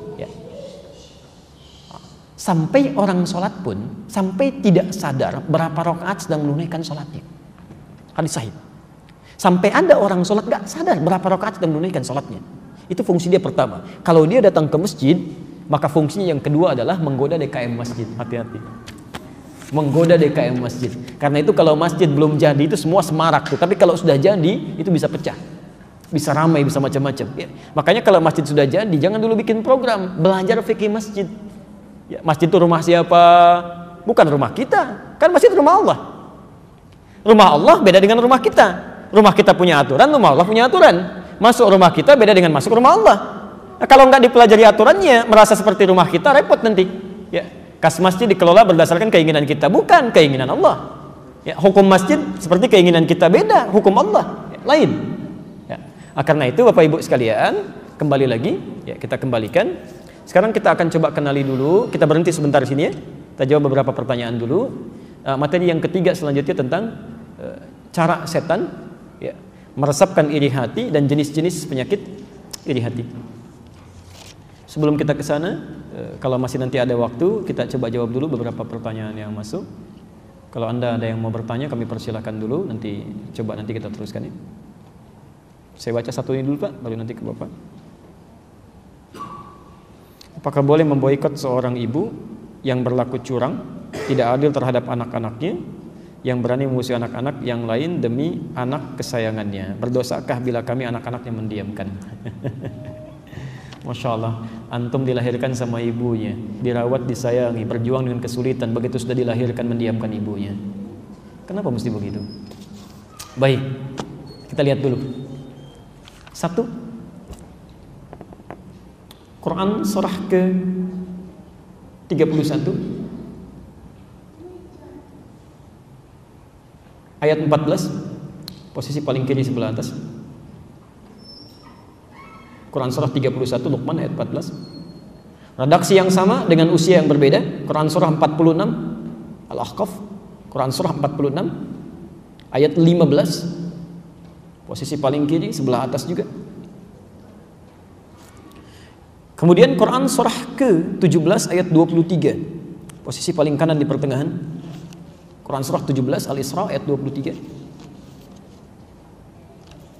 Selanjutnya caranya, solusinya tadi ya, Quran surah ke-16 An-Nahl ayat 125. Hadis Nabi-nya ya, ditemukan di Al-Adabul Mufrad ya. Al-Adabul Mufrad, Adabul Mufrad kayak Imam Al-Bukhari ya, karya Imam Al-Bukhari. Sudah? Nomor hadis yang kelima, posisi sebelah kanan di pertengahan. Baik, mari kita lihat dulu pertama. Keterangan tentang ibu di dalam Al-Quran, bagaimana keadaannya, seperti apa cara berbaktinya, dan bagaimana cara memberikan solusi-solusi dalam kehidupannya. Baik Bapak Ibu sekalian, yang pertama, tidak ada orang disanjung oleh Allah, diangkat derajatnya, bahkan disandingkan setelah kita beriman kepada Allah dan menyembahnya, kecuali berbakti pada orang tua. Kecuali berbakti pada orang tua. Ada banyak ayat di Quran, kita ambil beberapa saja. Pertama, Quran surah ke-31 tadi, ayat ke-14, kan? Quran surah 31 Luqman ayat 14. Wa wassaynal insana biwalidayhi hamalathu ummuhu wahnan ala wahnin wa fisaluhu fi 'amain. Ada ayatnya? Taib. Perhatikan kalimatnya. Dan kami wasiatkan pada setiap manusia. Dan kami wasiatkan. Allah memberikan wasiat. Saya mau tanya sebentar. Biasanya kalau Bapak Ibu dengar kata wasiat, yang terbayang di benak kita apa? Pingsan, mau meninggal. Saya mau tanya, Allah pingsan nggak Bu? Allah meninggal nggak Pak? Nggak kan? Jadi mustahil ya. Maaf, Allah maha hidup, tidak mungkin wafat, dan selalu terbebas dari penyakit-penyakit yang tidak baik. Ya, pelan-pelan. Wasiat asal katanya itu adalah pesan yang kuat, pesan yang sangat kuat. Ya, asal maknanya. Kenapa oleh manusia sering dilekatkan pada orang yang akan meninggal dunia? Karena umumnya orang akan meninggal ketika memberikan pesan itu lebih kuat didengar dibandingkan saat dia dalam keadaan sehat. Ya. Bapaknya memberikan pesan pada anaknya dalam keadaan sehat. Nah, sholat, ya Pak, gampang, zuhur kan masih panjang, ya kan? Tapi ketika infus sudah terpasang, selangnya 3 sudah mulai menempel, kalimat sudah terengah-engah, nah nanti sholat ya, iya Pak, ya Pak. Ya kan? Nah, kalimat keluar. Maka disebut dengan wasiat karena pesannya terasa lebih kuat. Kalau di Quran Anda menemukan kalimat pesan dengan menggunakan wasiat, itu artinya pesan yang disampaikan mesti dipegang kuat, tidak sembarangan. Apalagi kalau Allah yang sudah berwasiat. Di kalimat bebasnya ingin mengatakan, "Hei, kami berikan pesan kepada Anda semua dengan sangat kuat, jangan main-main di sini. Kami wasiatkan, kami pesankan supaya berbakti pada kedua orang tuanya." Masya Allah. Ketika Allah menyebutkan bakti pada orang tua, yang didahulukan seorang ibu. Anda bayangkan, ya. Belum ayahnya, ibunya dulu. Hamalathu ummuhu. Bahkan nanti di hadis disebutkan 3 kali. Ketika ada seorang bertanya, "Ya Rasulullah, kepada siapa saya mesti berbuat baik?" Ya, kata Nabi, "Ibumu, ummuk, siapa lagi ibumu, siapa lagi ibumu," sampai 3 kali. Ya, sampai 3 kali. Masya Allah, baru abuk, baru ayahmu. Ya. Karena ibu itu mengalami 3 kesulitan yang tidak dirasakan oleh ayah. 3 kesulitan yang tidak dirasakan oleh ayah. 1 mengandung, 2 melahirkan, 3 menyusui. Dan ayah tidak melakukan itu. Makanya oleh Nabi disebutkan 3 kali karena peran ibu memiliki 3 hal yang tidak dimiliki oleh ayah: mengandung, melahirkan, menyusui, sampai menyapinya. Maka bahasa Qur'annya pertama kali mendahulukan ibu. Masya Allah. Dan dihunjamkan kalimat yang menyentuh kepada jiwa. Kalau dalam bahasa bebasnya begini, "Hei, kalau dalam keadaan sepahit-pahitnya kamu kurang nyaman dengan orang tua, coba bayangkan saat ibu mengandung kamu." Ya.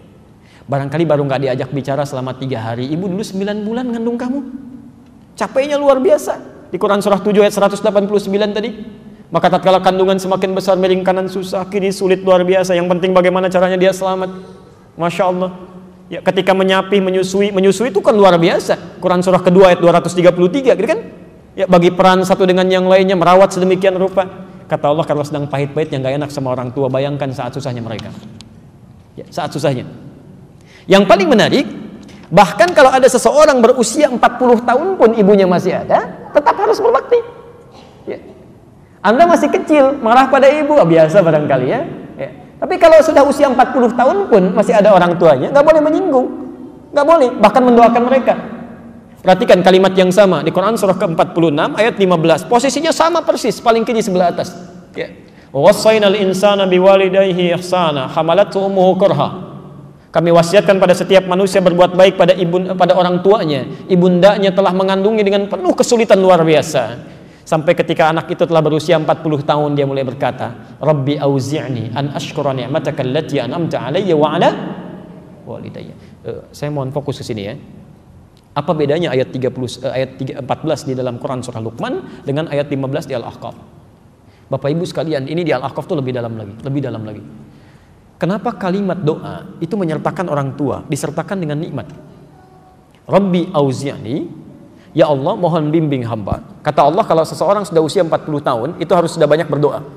Di antara doanya, ya Allah mohon bimbing hamba untuk bisa mensyukuri nikmat yang telah Engkau berikan kepadaku dan kepada kedua orang tuaku, wa ala walidayya.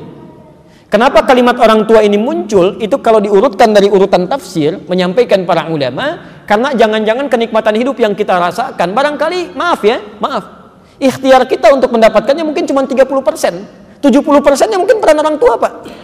Bu, coba, pernah lihat orang sa'i?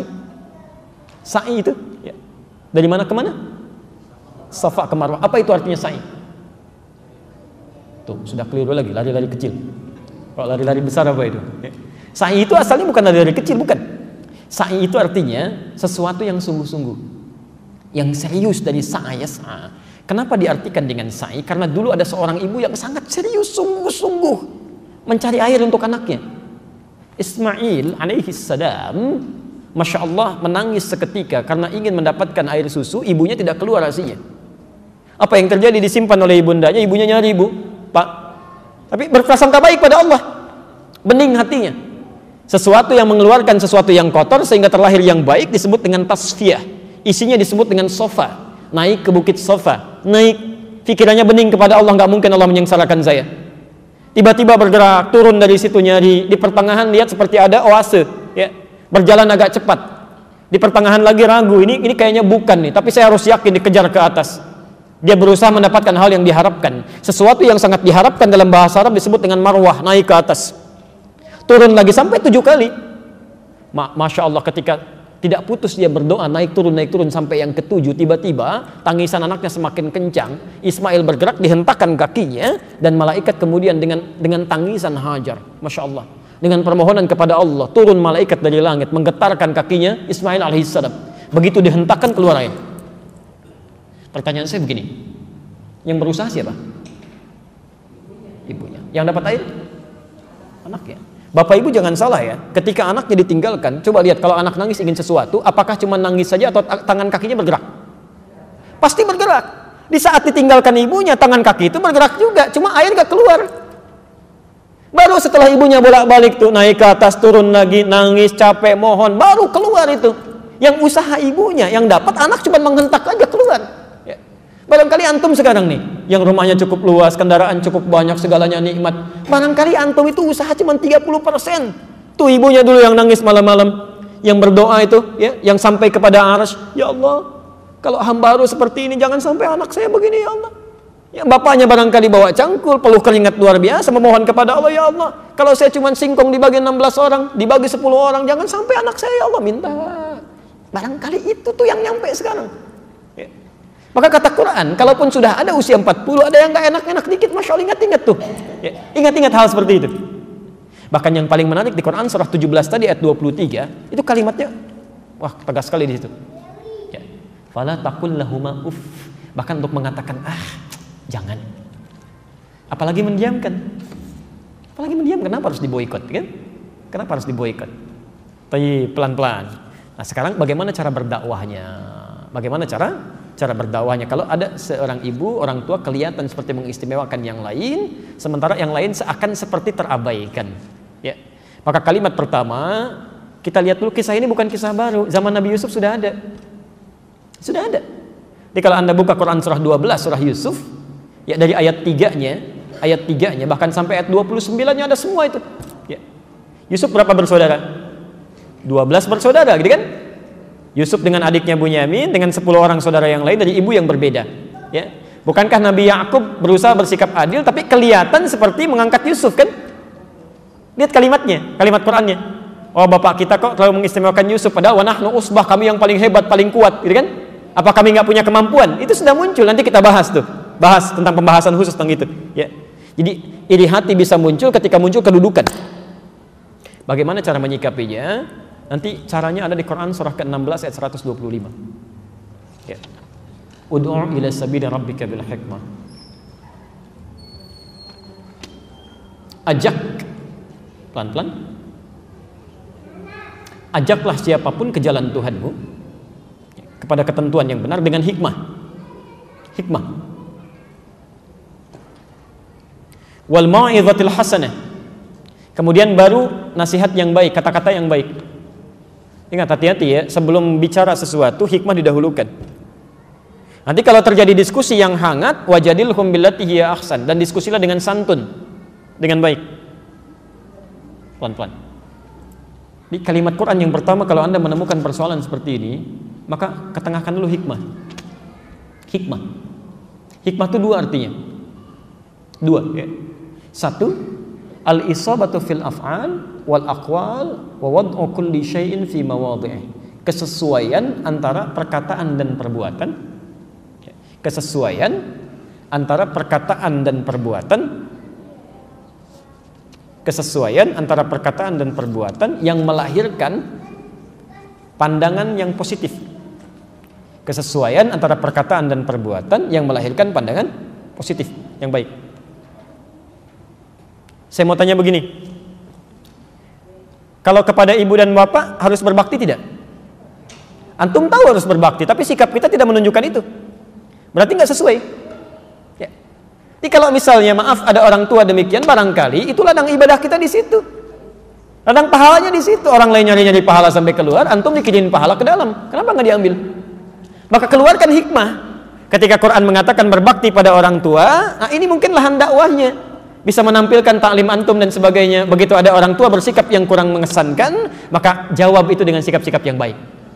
Ya, Masya Allah. Begitu yang lain diistimewakan, coba cari kenapa dia bisa diistimewakan. Apakah karena rajin ibadahnya? Ya kan? Apakah karena dia suka memberikan hal yang baik pada orang tua? Usahakan lakukan hal yang sama. Berusaha sebaik-baiknya. Ya, tampilkan. Antum doakan, ada sesuatu kelebihan berikan. Perkara orang tua kemudian belum juga berubah, nggak apa-apa, doakan dulu. Nggak ada masalah, nggak ada masalah. Yang penting ladang pahala antum masih ada di situ. Ya.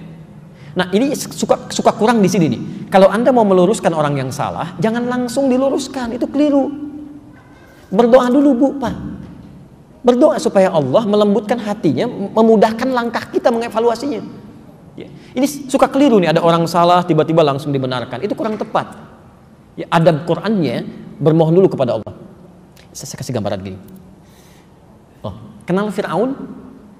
Kenal di mana? Itu ada di Qur'an ya. Fir'aun itu jahatnya luar biasa, ngaku Tuhan, bengis, raja yang luar biasa. Tapi Allah sayangnya, Masya Allah, sayang benar sama Fir'aun tuh. Ya, sebelum nyawanya sampai di kerongkongan, dia tidak boleh bersikap seperti itu, harus kembali kepada tuntunan yang benar. Saking sayangnya ibu bapak sekalian, dikirimkan 2 nabi. 2 nabi itu, kita aja cuma 1. Kita cuma 1, Nabi Muhammad SAW, sampai hari ini gak pernah lihat lagi, gak pernah kelihatan. Dulu Fir'aun dikirimkan 2 nabi, kelihatan di depan matanya, mukjizatnya ada. Ya. Tapi yang menarik, sebelum dikirimkan kepada Fir'aun, Nabi Musa, di antara nabinya Musa dan Harun itu bermohon kepada Allah. Lihat doanya, itu sebelum berdakwah. Rabbi shrahli wa yassirli wahlul 'uqdatan min lisani yafqahu. Allahu akbar. Itu sebelum berdakwah. Dipaham Musa, Fir'aun ini bengis. Saya ilustrasikan ya, Fir'aun itu dari kata-katanya aja bukan cuma nggak ngenakin dan bukan cuma nyebelin, bahaya. Ya. Jadi kalau melihat rambut Anda tidak disukai, itu tolong bukan suruh cukur, tolong pisahkan kepala dari badannya. Fir'aun itu. Kalau kalimat itu ditujukan kepada Nabi nggak enak, tidak lapang hatinya, itu gampang berdoa kepada Allah, selesai masalah. Ya Allah, ini Fir'aun ini menjengkelkan sekali, wafatkan aja sekarang, wafat dia. Cuma tidak ada hikmah untuk kita sekarang ini, tidak ada contoh. Makanya berdoa, Rabbi shrahli sadri, ya Allah tolong lapangkan hati saya, supaya saat menerima respon-respon yang tidak menyenangkan, saya sudah bisa nyaman. Mohon maaf ibu bapak sekalian, persoalan terbesar ketika kita tidak bersikap baik bukan karena orang lain, tapi karena cawan hati kita itu terlalu sempit. Ya. Anda punya gelas, kasih air, kasih garam, ya, 1 genggaman. Apa rasa airnya? Asin. Tapi kalau Anda lemparkan garam itu ke 1 kolam yang luas, apa rasa airnya? Begitulah keadaan hati kita. Kalau hati kita lapang luar biasa, masalah kecil aja gampang kok, gak jadi besar. Dan masalah besar jadi kecil. Ya. Tapi kalau cawan hati kitanya kecil, Masya Allah rumit. Jangankan masalah kita sendiri, masalah orang aja dipikirin. Mendung sedikit bikin status, hari ini mendung, emang kenapa? Ya bukan urusan kita, ngapain dipikirin? Coba cek tuh di media sosial, banyak orang yang tidak ada kerjaan, masalah orang lain dikomentarin. komentar sini, komentar sana. Yang paling tidak menarik celak sini, celak sana. Itu nggak ada kerjaan. Nggak ada kerjaan itu bermasalah semua itu. Ya, bermasalah semua. Ya, hati-hati dan cenderung membawa beban, nggak bisa tidur ke bawah-bawah kan. Jadi kalau Nabi Musa saja sebelum datang ke Fir'aun berdoa, wa yassir li amri, mudahkan urusan saya, maka kita yang bukan Nabi harusnya lebih banyak berdoa dulu. Bangun malam. Ya. Saya kemarin pernah kisahkan itu waktu kami ngasuh pesantren di Lebak Bulus, itu ada seorang ibu Pak, ini kebalik kisahnya, ibu sama anak. Anaknya sulit luar biasa. Diajak sholat susah, kadang marah macam-macam. Datang, saya bilang Bu nggak usah didoa, ya nggak usah diingatkan dulu, doa dulu lah. Ibu sholat malam tahajud, berdoa di sampingnya, minta sama Allah, minta yang khusyuk, coba nangis. Hari kedua nggak bisa nangis kan, nangis lagi hari ketiga nggak bisa, tangisi dari ibu yang belum bisa nangis. Minta. Nanti hari ketiga coba datang lagi, kita lihat perkembangannya. Hari ketiga Pak, tiba-tiba dari jauh datang bawa nasi uduk pesantren. Kencang, Ustaz katanya, Masya Allah, santri kita pada keluar lihat kan. Kenapa Bu? Alhamdulillah anak saya sudah sholat. Ternyata di malam ketiga setelah berdoa itu, ternyata anaknya bangkit dipeluk ibundanya, nangis luar biasa. Maafkan saya Ma katanya, saya menyakiti Mama sampai menangis tiap malam saya dengar itu. Saya bukannya nggak mau sholat, tapi dari dulu, ini poinnya. Papa sangat sibuk, Mama juga begitu. Jadi saya simpulkan untuk ngapain sholat? Teman-teman juga nggak sholat, biasa aja sekolahnya, kan? Akhirnya mulai sadar, dia belajar, bahkan ditunjuk santri kami untuk mengajari. Sampai sekarang bukan cuma sholatnya yang bagus, mulai menghafal Quran. Sudah berapa juz luar biasa itu. Coba ibu mendekat dulu kepada Allah, minta ya Allah, lembutkan hatinya, sentuh diri kami jangan sampai berbuat maksiat. Karena ridha Allah pun diturunkan pada ridha orang tua. Tadi sudah disebutkan hadisnya ya di Al-Adabul Mufrad nomor hadis yang kelima, kan? Ridha Allah fi ridhal walid wa sukhtillahi fi sukhtil walid. Ridha Allah akan turun pada ridha kedua orang tua, demikian murka Allah diturunkan pada murka orang tua. Karena itu saya mohon maaf kalau ada sikap yang kurang baik, sesungguhnya posisikan sebagai ujian untuk mendapatkan pahala. Kapan lagi dapat pahala seperti itu? Gak usah nyari-nyari. Masya Allah, orang nyari-nyari keluar, antum ada di dalam. Ya. Gak enak biasa, karena setiap ujian itu jarang mengenakan. Ya, justru yang paling berbahaya itu ujian yang terasa enak. Ya. Awas, hati-hati, peningkatan harta itu ujian. Peningkatan kedudukan itu ujian. Sama halnya dengan yang kehilangan itu ujian. Jadi jangan dikira kalau antum sedang meningkat harta benda itu aman dari ujian. Tidak, kadang-kadang suka lupa di situ. Ya. Saya ke Bapak dulu, silakan Pak.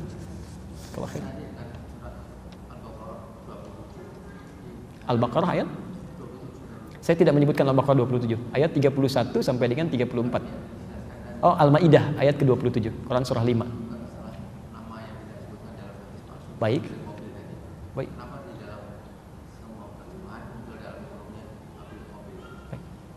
Tadi yang saya sampaikan.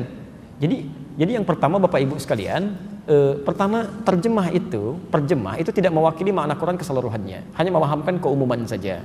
Tapi di antara terjemahan-terjemahan itu, jangankan di terjemahan Pak, di buku-buku tafsir pun itu ada disebutkan. Sementara di buku tafsir, ya, kalimat-kalimat yang kemudian nanti muncul disebut dengan tahqiq.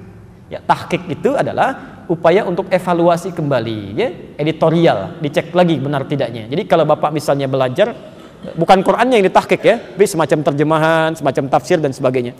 Saya kasih contoh begini, Sahih Al-Bukhari itu ada 3 jenis.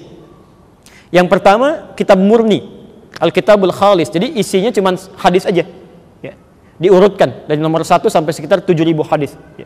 Isinya hadis saja. Misal yang sekarang ada di kita yang versi bahasa Arab ya, terbitan PT Wadi di Jakarta Jalan Pramuka itu, ya, itu harganya 205.000. Ya, warnanya merah, ada sekitar 4 jilid, ya. Masya Allah, murah Bu, 205.000 Pak. Antum makan di restoran ratusan ribu, keluarnya kotoran, kan? Ini untuk bekal akhirat cuma 205.000 dan asli pakai bahasa Arab, ya. Masya Allah. Ya nggak apa-apa, antum beli dulu, nanti anak dan cucu yang bacain kan. Jadi kalau bapak ibunya belum bisa bacakan, jangan disimpulkan nggak harus punya, enggak. Harus punya visi, cucu saya yang bacakan, gitu kan? Minimal sekarang bagaimana caranya ada dulu, ya. Begitu cucunya lahir, sudah tumbuh dewasa, Masya Allah, nih koleksi kitabnya banyak ya. Ya dulu mama kumpulkan, kakek kumpulkan untuk kamu baca. Ya. Masya Allah, Alhamdulillah. Nah ini yang kedua, ada namanya versi tahqiq Pak. Di begitu diuraikan, di bawahnya diterangkan lagi. Ini hadis didapatkan di nomor sekian, sekian, sekian. Kalimat ini maknanya seperti ini pendeknya, dijelaskan. Ya. Itu disebut dengan tahqiq. Tahqiq.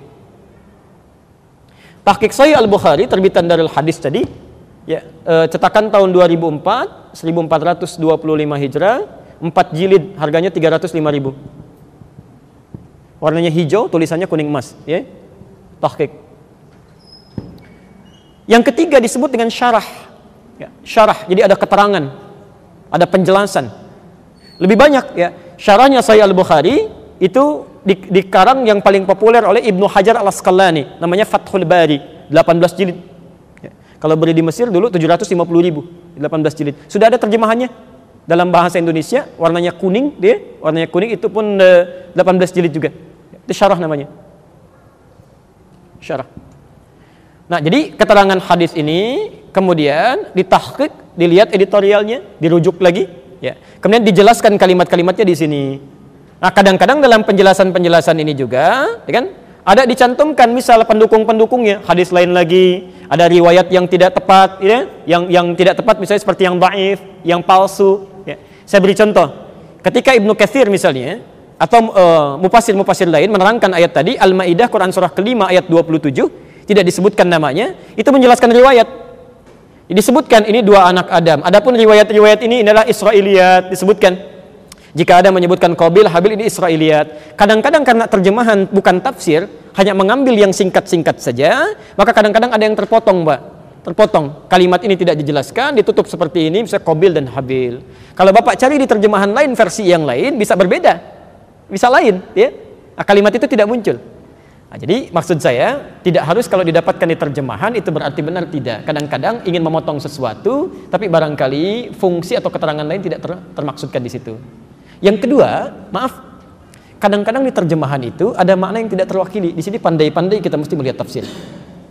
Saya kasih contoh begini. Apa ayat yang pertama turun kepada Nabi? Iqra. Apa artinya? Bacalah. Sekarang buka Quran surah 29 ayat 45. Al-Ankabut ayat 45. Oke. Ada ayatnya? Perhatikan kalimatnya. Utslu ma uhiya ilaika minal kitab wa aqimis shalah. Innas salata tanha 'anil fahsya wal munkar. Sekarang perhatikan terjemahan ayat-ayatnya apa? Utslu diterjemahkan apa di situ? Bacalah. Yang bukan bacalah, boleh Anda angkat tangannya, saya berikan buku sekarang sebagai hadiah. Ada buku kami baru dicetak, saya kasih hadiah. Yang terjemahannya bukan bacalah, silakan angkat tangannya atau bacakan. Saya yakin semua bacalah. Silakan cek Quran surah 29 ayat 45. Utslu diartikan apa? Bacalah. Saya mau tanya, tadi wahyu pertama apa? Iqra. Artinya apa? Yang ini apa? Utslu, artinya apa? Kok bisa dua kalimat berbeda, terjemahannya sama? Ya. Kok bisa? Padahal kan Allah bisa berfirman, kenapa enggak dua-duanya Iqra saja? Nah, karena ternyata maknanya lain. Kalau Iqra itu hanya sekedar baca, tanpa menuntut pemahaman pada yang dibaca. Jadi kalau Anda melihat tulisan misalnya, Anda baca saja, tapi tidak menuntut kita paham, yang penting baca, itu Iqra namanya. Iqra. Jelas ya? Bacaannya disebut dengan qiraah. Makanya saat kita baca Quran ada yang namanya qiraah, orangnya disebut qori. Siapa mereka? Adalah orang-orang yang biasa baca Quran walaupun nggak paham isinya. Ya. Kalau bukan firman Allah, mustahil di muka bumi ini ada orang membaca sesuatu nggak ngerti isinya, mustahil itu. Ya. Silahkan taruh Bapak Ibu sekalian, taruh koran misalnya di sini atau majalah berbahasa Jepang, mau dibaca nggak? Kenapa? Nggak ngerti Quran, nggak ngerti masih mau dibaca. Kalau bukan firman Allah mustahil itu. Dibaca lagi, baca, padahal nggak ngerti isinya. Ya. Coba dari sekian ayat yang dibacakan, berapa yang dimengerti?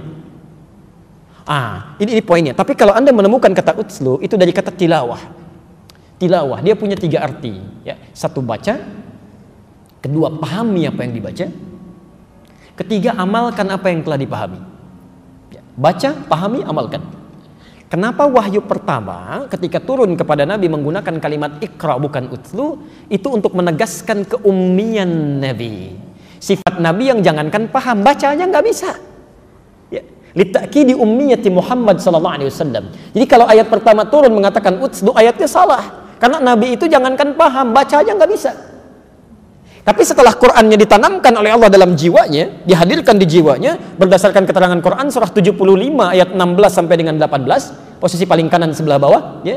La tuharrik bihi lisanaka lita'jala bi. Kamu jangan cepat-cepat melafadzkan Quran karena ingin mendapatkannya. Inna 'alaina jam'ahu wa Qur'anah. Biarkan kami yang menanamkan Quran di jiwamu, ikuti saja bacaannya. Ya. Fa idza qara'nahu fattabi' Qur'anah. Maka kami apabila bacakan Qur'annya, cukup ikuti dengan tenang. Ketika Qur'annya sudah masuk, turun perintah-perintah ibadah. Di antara perintah ibadah itu salat. Perintah pertama di Quran ketika kita akan salat, kata Quran, utlu, baca dulu segala hal yang terkait dengan salat. Ma uhiya ilaika minal kitab, yang dibawa oleh Nabi. Tapi bukan sekedar baca, pahami. Ya. Jadi begitu Anda takbir, yang diinginkan dalam takbir Allahu Akbar, lisan mengucapkan, pikiran menerjemahkan. Ya.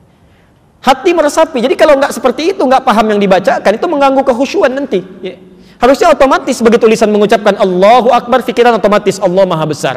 Hati meresapi, ya Allah saya ikrarkan Kau Maha Besar, kenapa saya selalu merasa besar dalam kehidupan, sombong pada orang lain, angkuh pada pasangan hidup, besar kepala dengan tetangga. Hadir sifat itu, lalu minta ampun. Dibacakanlah Allahumma ba'id baini wa baina khataayaya. Kalau sebelum salat ini hamba membawa dosa yang cukup banyak, ya Allah, mohon jauhkan darah hamba dengan kesalahan hamba seperti Engkau jauhkan antara timur dengan barat. Tidak pernah ketemu lagi. Al-Bukhari nomor hadis 711. Ya? Jadi kalau Anda tidak bisa menyertakan dengan pemahaman, liar nanti setan masuk. Lisannya Allahu Akbar gitu kan, tapi pikirannya jemuran hu akbar, jemuran belum diangkat karena hujan kan, sedang sholat ya, mobil hu akbar, macam-macam lain, yang tinggi lain ya, karena setan masuk. Jelas ya?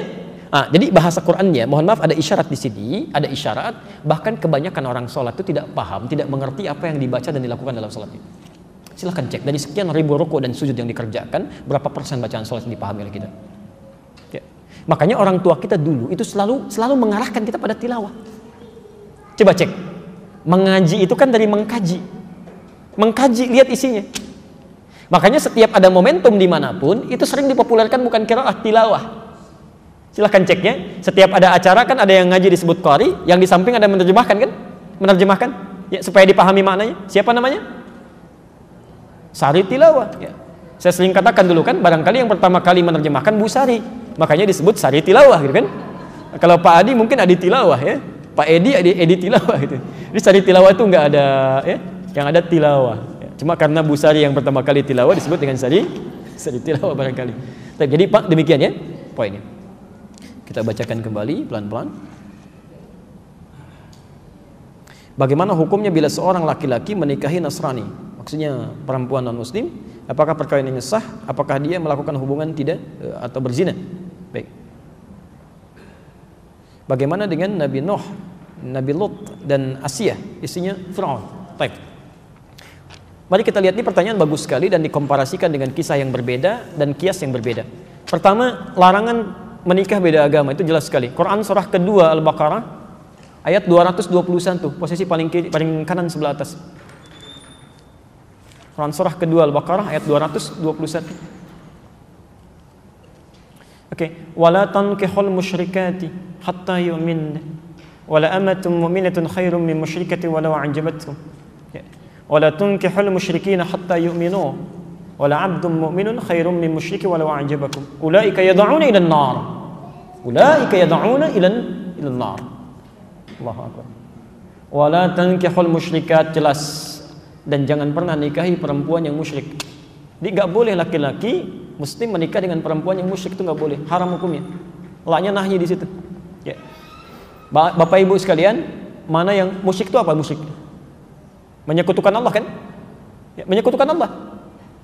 Ya, bagaimana dengan orang yang mengatakan Tuhan itu ada bapaknya, ada anaknya, kan? Tuhan itu tiga, Tuhan itu bersyirikat. Itu yang paling musyrik luar biasa. Itu kezaliman terbesar. Inna syirka la zulmun azim, kan? Makanya kata Ibnu Abbas, tidak ada kemusyrikan paling besar, kezaliman paling besar di samping yang mengatakan Tuhan punya anak. Oke. Jadi kita langsung bisa jawab saja bahwa seseorang yang menikah dia dalam keadaan muslim, sudah tahu dalam keadaan muslim, kan? Kemudian dia menikahi hal yang dilarang di Quran, maka hukumnya maksiat. Di pernikahannya dipandang sebagai pernikahan yang maksiat, hubungannya masuk dalam kategori zina sepanjang dia tidak bertobat dan kembali kepada Allah Subhanahu wa taala. Dan fasakh hukumnya. Kalau diketahui dia harus dipisahkan. Ya. Kalau perempuan, hati-hati. Bahasa Qur'annya wala tunkihu, jangan dinikahkan. Artinya kalau ada anak perempuan menikah dengan non-muslim, kemudian terjadi pernikahan, bahkan bapaknya yang menikahkan, misal, atau ridha saja, itu bukan cuma anaknya yang dosa, orang tuanya ikut dosa. Ikut dosa. Karena beban dari perempuan itu yang menikahkan walinya. Jelas ya? Itu walinya, hati-hati ya, hati-hati. Adapun kasus dengan Nabi Nuh itu berbeda, lain halnya. Ya, beda. Anda harus bedakan antara muslim dengan muslimah yang bermaksiat. lain gitu kan? Ya. Nabi Nuh dalam keadaan muslim, dia berislam dengan baik, dalam keadaan sebelumnya sudah berumah tangga. Ya, diangkat mendapat hidayah, diangkat ditetapkan sebagai seorang rasul. Ya. Sama Nabi Muhammad SAW itu kan hanif sebelumnya. Khadijah juga demikian. Ketika Nabi Muhammad diangkat sebagai seorang rasul, ditetapkan ngajak istrinya kan berdakwah. Itu sudah berumah tangga, sudah hanif sebelumnya. Maka diajak mau ikut. Nabi Ibrahim ketika menemukan Allah tadinya kan mencari, lihat matahari, lihat bulan, lihat sana sini gitu kan, sampai menemukan Allah diajak istrinya beriman. Nabi Nuh juga dalam keadaan demikian, mendapatkan risalah, beriman, diajak istrinya. Ya? Ketika tidak mau dia beriman, bahkan anaknya tidak mau, Quran turun mengatakan innahu laisa min ahlik, dia bukan keluargamu. Selesai. Pisah di situ. Tapi berarti dakwah berjalan. Ya. Sama dengan Asia kan? Asia dengan Firaun sudah berumah tangga sebelumnya. Ya, ketika Musa diutus didakwahi, Asianya beriman, Firaunnya tidak. Ya kan? Cuma dia menyembunyikan imannya untuk berdakwah kan? Dia ajak dan sebagainya. Ya, itu poinnya. Itu poinnya. Tapi kalau misalnya seseorang sudah beriman sebelumnya, sudah muslim, ya, dan dalam keadaan belum menikah, tidak boleh menikah dengan pasangan yang bukan muslim, itu tidak seiman. Dosa hukumnya. Dan bahkan maaf bahasa Qur'annya, ulaika yad'una ilan nar. Nanti banyak madaratnya yang mengajak pada neraka. Hubungannya sudah salah, pandangannya sudah keliru, semuanya zina aja. Ya, haram gitu kan? Dan sebagainya. Dan segala perangkat kehidupannya akan kacau, nggak akan enak tuh. Nggak akan enak, ya. Tidak ada kemunafikan terbesar kecuali di satu tempat, mohon maaf ya, satu tempat ibadah pada Tuhan yang berbeda, tapi sama-sama saling mengingkari. Ya kan? Kita toleransi aja nggak apa-apa, kamu ibadah di sini, saya di sini, kamu kamar sini, saya kamar sini. Tapi ketika berdoa di sini mengingkari, ya, yang itu nggak benar, ini yang benar. Ini mengatakan itu nggak benar, ini yang benar. Nggak akan maslahat kehidupannya. Ya. Makanya kata Buya Hamka dulu, sesungguhnya orang-orang, maaf, yang terjebak dengan kemunafikan tingkat tinggi yaitu orang yang hadir pada ibadah agama umat lain. Itu hipokrit paling tinggi kata beliau. Karena dia datang pada satu acara, hatinya mengingkari. Kok bisa hati orang mengingkari datang pada satu tempat yang ada? Ya. Anda diundang ke satu tempat, tapi Anda nggak suka dengan acaranya, segalanya Anda ingkari itu, tapi Anda hadir di situ, kan aneh itu. Ya. Itu paling aneh. Ya. Makanya pendiri Nahdlatul Ulama, Kiai Haji Muhammad Hashim Asy'ari, itu pernah menulis kitab. Beliau punya 19 kitab. Dari 19 kitab ini, kitab keduanya namanya judulnya Risalah Ahlus Sunnah wal Jamaah. Halaman ke-14, paragraf yang pertama bari 1 sampai dengan 4. Posisi paling kanan sebelah atas. Di kitab ini itu disebutkan Pak Ibu sekalian. Kalau Anda lihat di halaman ke-9 ya, itu judulnya tentang Faslun Awwalu Dhuhuril Bid'ah fi Ardi Jawa. Pasal yang menerangkan tentang awal munculnya bid'ah di tanah Jawa. Bid'ah yang dimaksudkan bukan bid'ah fikih, bukan, tapi akidah. Jadi aliran sesat. Ya, aliran sesat. Kata beliau, wantisyaruha fi ardi Jawa wal mubtadi'ina fiha, dan penyebarannya di tanah Jawa, di pelosok Jawa, dan orang-orangnya, tokoh-tokohnya. Itu begitu menyebutkan kalimat pertama, kata beliau, adalah penduduk Jawa itu seluruhnya itu Ahlus Sunnah wal Jamaah. Ahlus Sunnah wal Jamaah. Tapi tibalah kemudian di tahun 1330 Hijrah. Alfun wa thalathimi'atin wa thalathina hijriyatan. Tiba-tiba entah dari mana masuk paham-paham ke Jawa, merubah keadaan-keadaan Ahlus Sunnah itu. Bahkan ada penyimpangan-penyimpangan. Ya. Halaman 10-nya paragraf kedua bari 1 sampai 3, posisi paling kanan sebelah bawah. Di antara aliran menyimpang itu, ini bukan kalimat saya, tapi saya bacakan kembali dari kalimat kitabnya. Wa minhum rafidhiyuna. Di antara aliran menyimpang itu yang bid'ah itu ada aliran Rafidah. Rafidah itu nama lain dari Syiah. Ya, disebut Rafidah dari kata rafadha, artinya menolak. Karena Syiah itu menolak kekhalifahan Abu Bakar, Umar, Uthman. Ya, mereka katakan Ali yang berhak. Itu disebut oleh Syekh Hasim yang mendirikan Nahdlatul Ulama tanggal 31 Januari 1926. Itu aliran menyimpang. Dulu nggak ada Syiah. Tiba-tiba muncul kata beliau. Ya sebuna Sayyidina Abu Bakrin wa Umar radhiyallahu taala anhuma. Ya, mereka seringkali mencela ya kekhalifahan Abu Bakar dan Umar, semoga Allah meridhai kepada keduanya. Wa yubalighuna Ali bin Abi Thalib wa ahli baitihi. Ya, dan terlalu mengkultuskan Ali dan ahli baitnya. Kita harus menghormati, ya, menghormati, menyayangi ahli bait dan sebagainya, tapi tidak kemudian menjelek-jelekan sahabat yang lain. Ya. Tapi yang menarik di halaman 14, Masya Allah, Anda bisa pastikan, kata beliau, bahkan ditemukan ada orang-orang ya, yang ikut-ikutan ilal kanais. Maaf ya, ke gereja. Kanais itu jamak dari kanisah, ke gereja. Jadi tahun 1330 itu sudah ada yang ikut-ikutan. Ya. Kan Portugis pertama kali yang membawa, Portugal yang pertama kali membawa agama Kristen Katolik ke kita, ya, ke Nusantara tahun 1511 lewat Selat Malaka. Dia masuk ke wilayah timur, membawa 3 misi, gold, glory, and gospel. Ya. Gold dia mencari rempah-rempah, ya. Emas dulu disebut dengan emas hijau, emas hijau. Jadi ada teh, ada kopi. Ya, nanti dikemas kemudian oleh Belanda di kemudian hari, dia coba tanam kopi di wilayah yang sekarang disebut dengan Pondok Kopi. Tapi dia gagal. Ya, lalu dia pindah ke daerah ke Pariangan, ya Periangan, ke daerah Bandung ke sana, dekat sedikit ke Malabar, berhasil di situ sampai ekspor pertamanya itu nomor 2 setelah Yaman. Ya, Yaman punya Arabica saat itu. Kemudian ekspor keduanya sama dengan Yaman, ekspor ketiganya melebihi Yaman. Sampai dia bikin pemancar di situ, disambungkan kemudian ke Paris, ditembuskan ke Belanda. Maka dikenal dengan Paris Van Java, Bandung pada saat itu. Nyambung, ya. Makanya kalau Anda ke Belanda atau ke Eropa mengatakan I want a cup of Java, misalkan, I want a cup of Java, itu minta kopi. Blender kopi sampai sekarang ada, ya. Sebagian kemudian diambil dari Pagar Alam yang Palembang di sana. Ya, makanya Anda akan temukan dan biasanya itu kopinya Robusta. Daerah-daerah sana, diambil dari sana, ya. Itu saya baca. Ini di kakak kami waktu ke Leiden itu teliti tentang kopi, kita diskusi, bawa, ya, sampaikan. Nah, itu poin-poin yang hadir ke kita. Saya sambungkan dulu. Kenapa nyampe ke kopi? Jadi Portugal bawa itu gold, glory, dia mencari ekspansi penjajahan, gospel, dia bawa kepercayaan dia, Injil. Ya. Dia datang kemudian dia sebarkan. Apa yang pertama dilakukan itu bangun tempat ibadah. Dalam bahasa Latin, bahasa Portugis disebut dengan igreja namanya, igreja. Lisan orang kita kan kadang suka menyingkat, ya, merubah berdasarkan perjalanan waktu, igreja menjadi gereja. Di gereja itu bukan bahasa Indonesia. Dari bahasa Latin asalnya igreja. Bagaimana cara ibadahnya? Pertama mereka datang ke situ, itu 2 hari setelah orang Islam ibadah. Di orang Islam umumnya hari Jumat mereka ke masjid, 2 hari setelah itu mereka berangkat ke igreja. Ya. Nah, cara menyembah orang-orang Katolik nih sampai sekarang itu nggak langsung menyembah Tuhannya, lewat perantara. Jadi kalau mau ditebus dosanya datang kepada Bapa, gitu kan, minta pengakuan dosa dan sebagainya. Disebut dengan Santo. Pada saat itu yang disembah Santo Domingo. Jadi ketika berangkat ditanya mau kemana mereka, nyembah Santo Domingo, ke igreja. Santo Domingo. Lisan orang kita senang menyingkat. Santo Domingo menjadi Minggu sampai hari ini. Tidak pakai o. Itu disingkat jadi Minggu. Minggu itu nggak ada, Pak, Bu, nggak ada. Itu bukan bahasa Indonesia asli, bukan. Ya, dulu Ahad, semua mengatakan Ahad. Ya, Santo Domingo disingkat jadi Minggu. Orang kita kan senang menyingkat, bahkan kadang jauh, ya. Saya kalau sejak di Timur Tengah olahraga, misal kita main bola, itu kalau ada Abdurrahman, orang Arab panggil Abdurrahman, ta'alina wazzi'. Abdurrahman sini oper bagi. Orang kita enggak. Man oper. Ali li dia di. Domingo, minggu. Hadirlah sampai hari ini.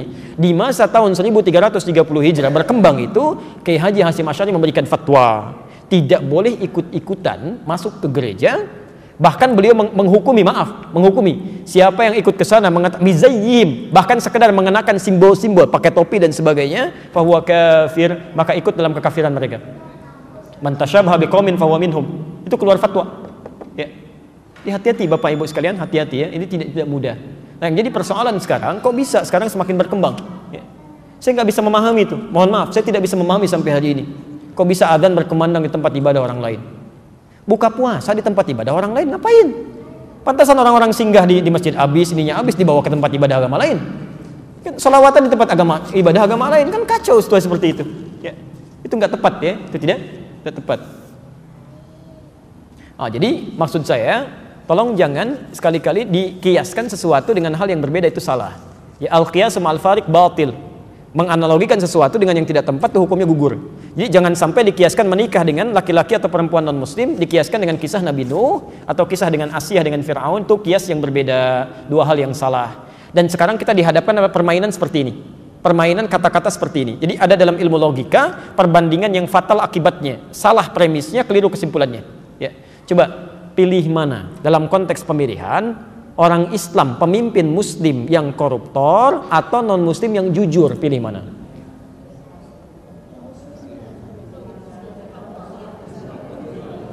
Kan?